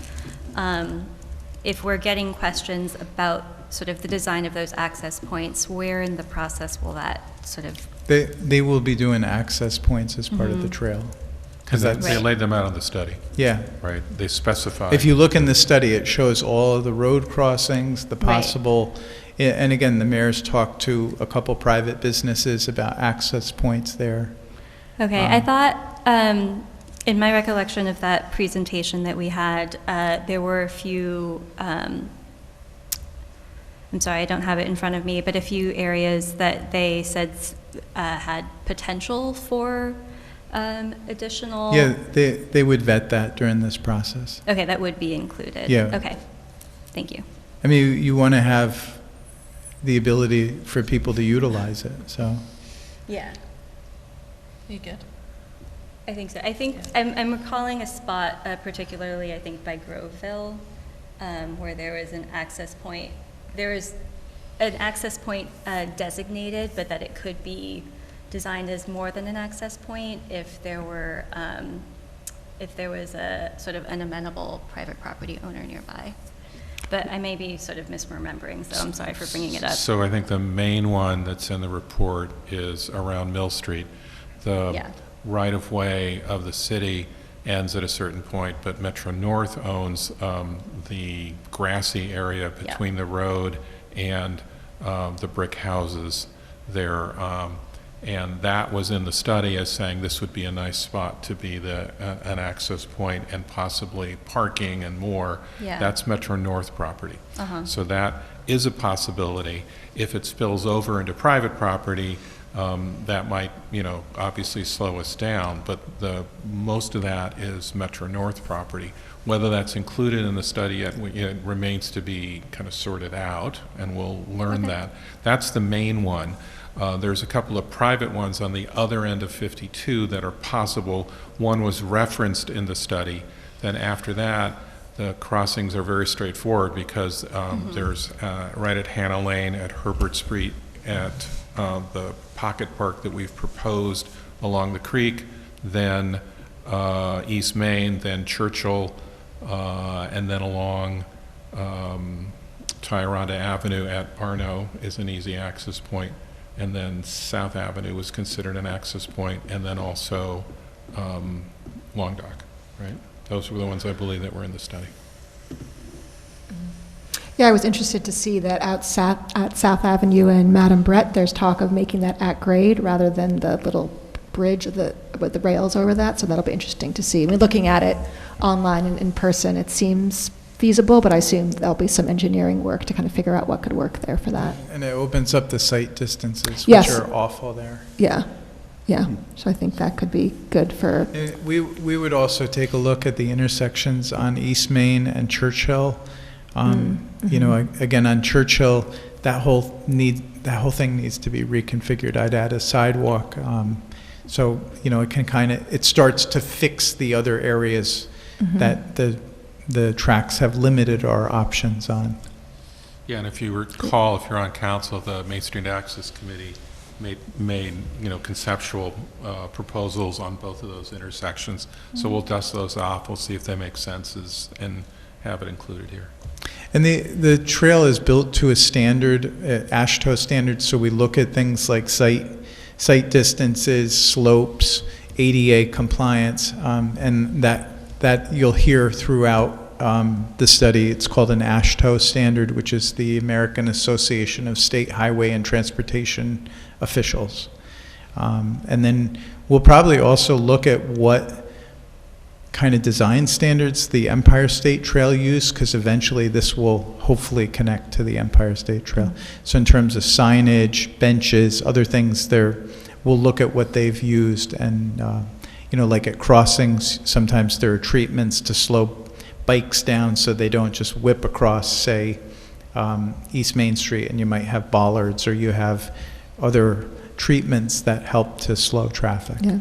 And similar to what we were talking about with the high schoolers and the bouldering park, I wonder, I don't know if it's any true of any of the trails you worked on, opportunities for local groups to adopt parts, so maybe they're helping to contribute a bench or contribute other elements. So, I mean, in the fullness of time, after we have kind of the basics set up, so that's another way to continue to add amenities that the public would like that don't all fall on city taxpayers. Yeah.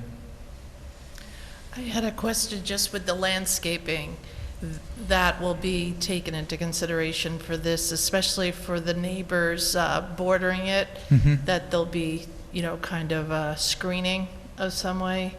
We will look at it, Okay. yeah. And again, I did a trail up in the town of Lloyd, and it was right next to a manufactured home community, and we ended up planting 80 beautiful Christmas trees, like Norway spruce. And it actually improved it because it knocked down the road noise as well. So we'll look at where screening is needed or fences.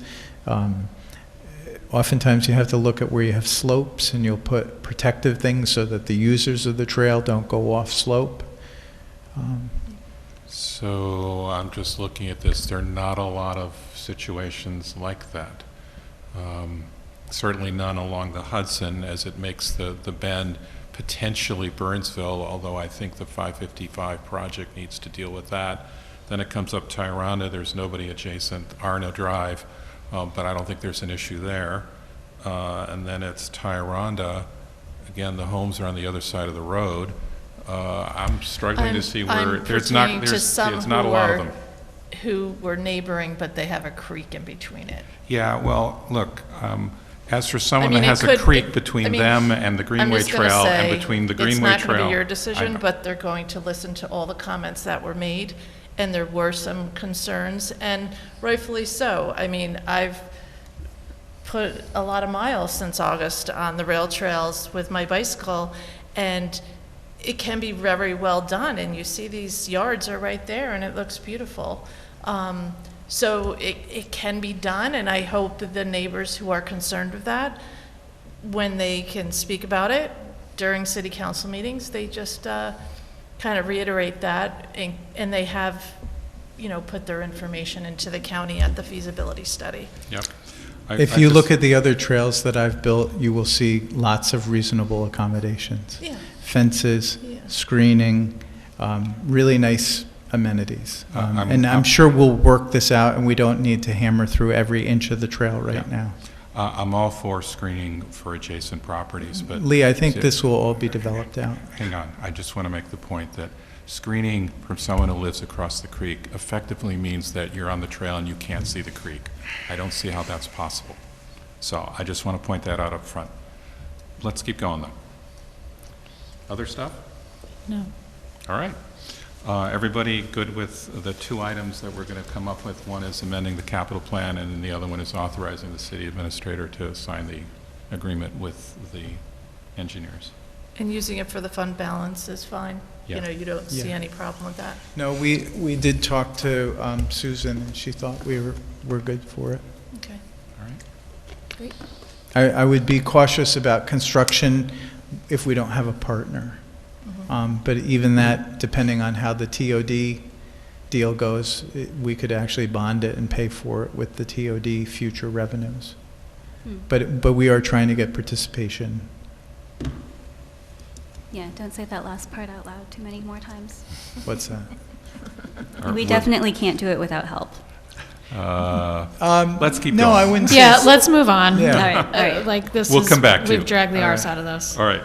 The next one is appointing some gentleman named Benjamin Swanson to the position of Deputy City Administrator. Chris, you want to talk us through that? Yeah, this one I'm excited about, and I've had the pleasure of working with Ben Swanson over the last 4 years. Ben came to us as an attorney from New York City. He had been working in a legal office down there, a public office, and he really took the position he's in now, the secretary to the city mayor, to a whole different level.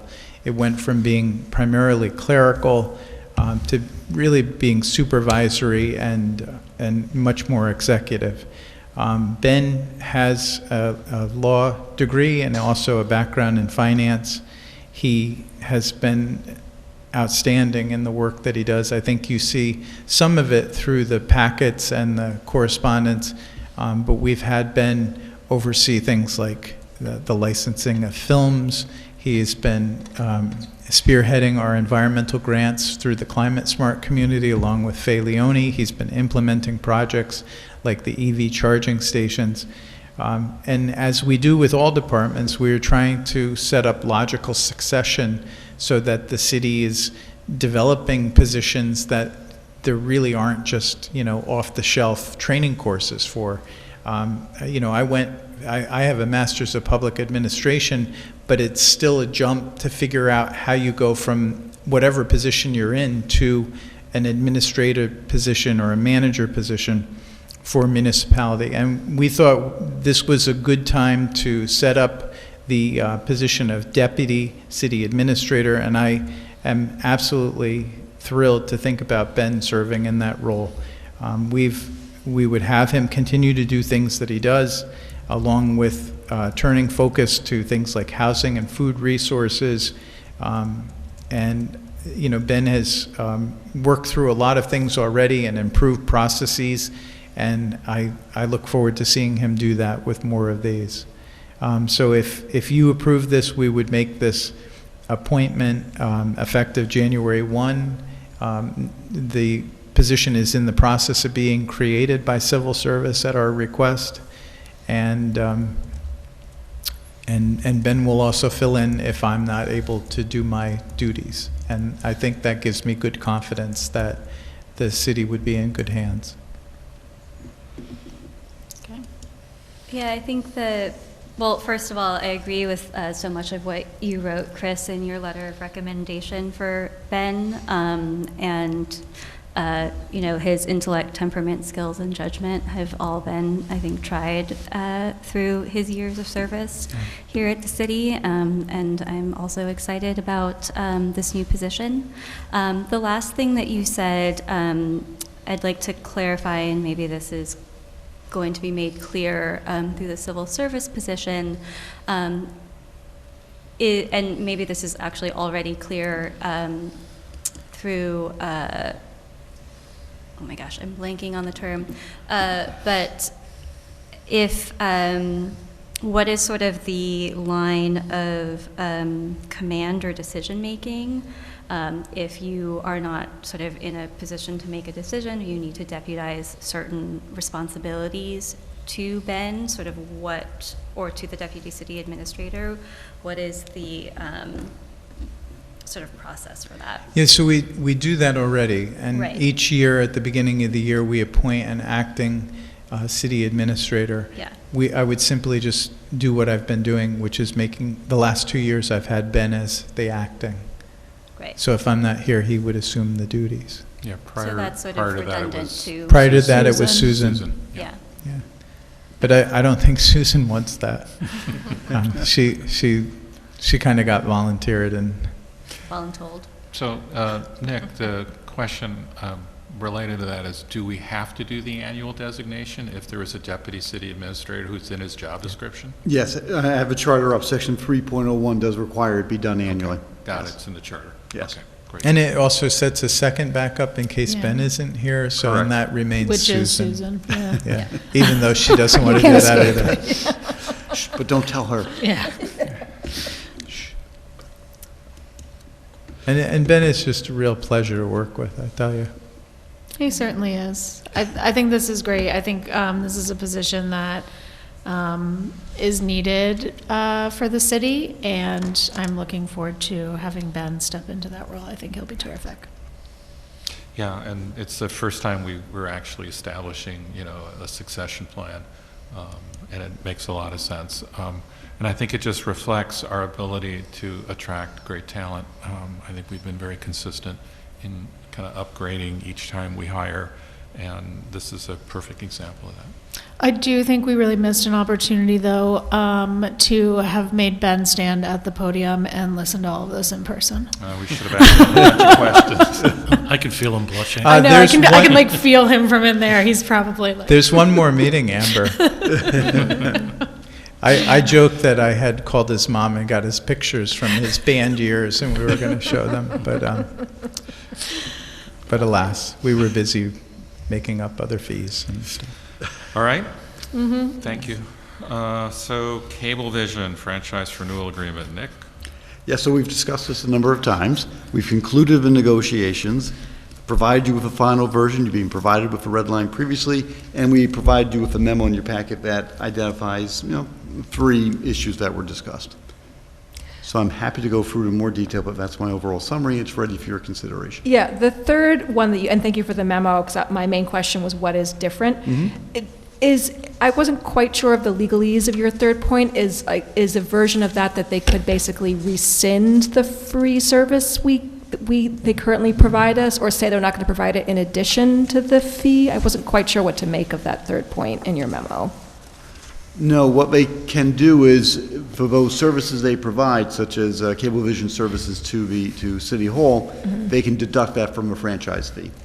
I see. So in lieu of payment, That's right, they could. yes. I see. Great. Yeah, isn't the free cable and internet like a mandate of the FTC? So it's really not something that we have control over, and it's the federal government who dictates that be part of the agreement. That's Yeah. correct, yes. So it is what it is. Yes. Yes. Much of this is mandated. We were able to negotiate, I think, fairly what we could, and we increased some things. For example, the rights to audit went from 1 year to 6 years. I think that's a win. Yeah, that I have no was. questions about this. Okay. Next, is that okay? Yes, we'll have it on for approval at your next meeting. All right, so item 8's an easy one, which is setting a hybrid meeting for January 5th, because we don't want to have a workshop the last Monday of December. Sounds good. Everybody good? Yep. Yeah. Okay. I thought we'd already I'll be done that there. actually, but We haven't set our meeting schedule because it's the job of the Yeah. new council, so Okay, so that hasn't been we'll have the determined. meeting schedule ready to go for the meeting on the 5th for all approval. right. So in for workshop and then vote consideration. on. Yeah. Okay. Great. Yeah, all we did approve was that the last Monday in December would not be a workshop. This is the, I see. And we just wanted you to set up the meeting for your next council. Okay. And they can run with it after that, There figure you out. go. and then the last one is just getting an authorization to sell the firehouse on East Main. Thank you, Mayor. So the city is the owner of the former Beacon Engine property located at 57 East Main Street. It's being listed with a real estate broker for sale. The city has received a number of bids. We have the contracts out for signature with the purchaser. We'll provide those details after the contract is signed. I can tell you, though, the purchaser lives out of state in a National Historic Register building, which was one of the what attracted them to this building was the ability to restore this and turn it into a new use. The new use will be going from a firehouse to a single-family home. So it will be maintained for use permitted by zoning, doesn't require any planning board approvals. They've also are aware of the fact that it's on the National Historic Registry, that the city has an historic preservation code, and that they intend to, any changes to the exterior require approval of the city council. They're excited to move to the city. They have connections to the city and are ready and excited to close pretty quickly on this. They have some things in the contract they'll need to do, title survey and some other inspections, and we'll go through that with them. But then this will be ready to be sold if not by the end of the year, certainly very quickly thereafter. Great. Okay. Okay. Next meeting's next Monday. I will use the gavel at that meeting. It will be at 7 at this location. Is that our last one of the year? It is the last one. It will be the last meeting of Prepare the for year. long speeches. Yes. I'm gonna, And Amber's going to be kicking me. so. you're going to be awarding us money already, right? That's right, that's right. I'm going to leave you with lots and lots of money. And festive garb is appropriate. Okay. So, do we need a motion to adjourn? You do. A motion to adjourn. Second? So Molly and Paloma, all in favor? Aye. Thank you all. Good night. So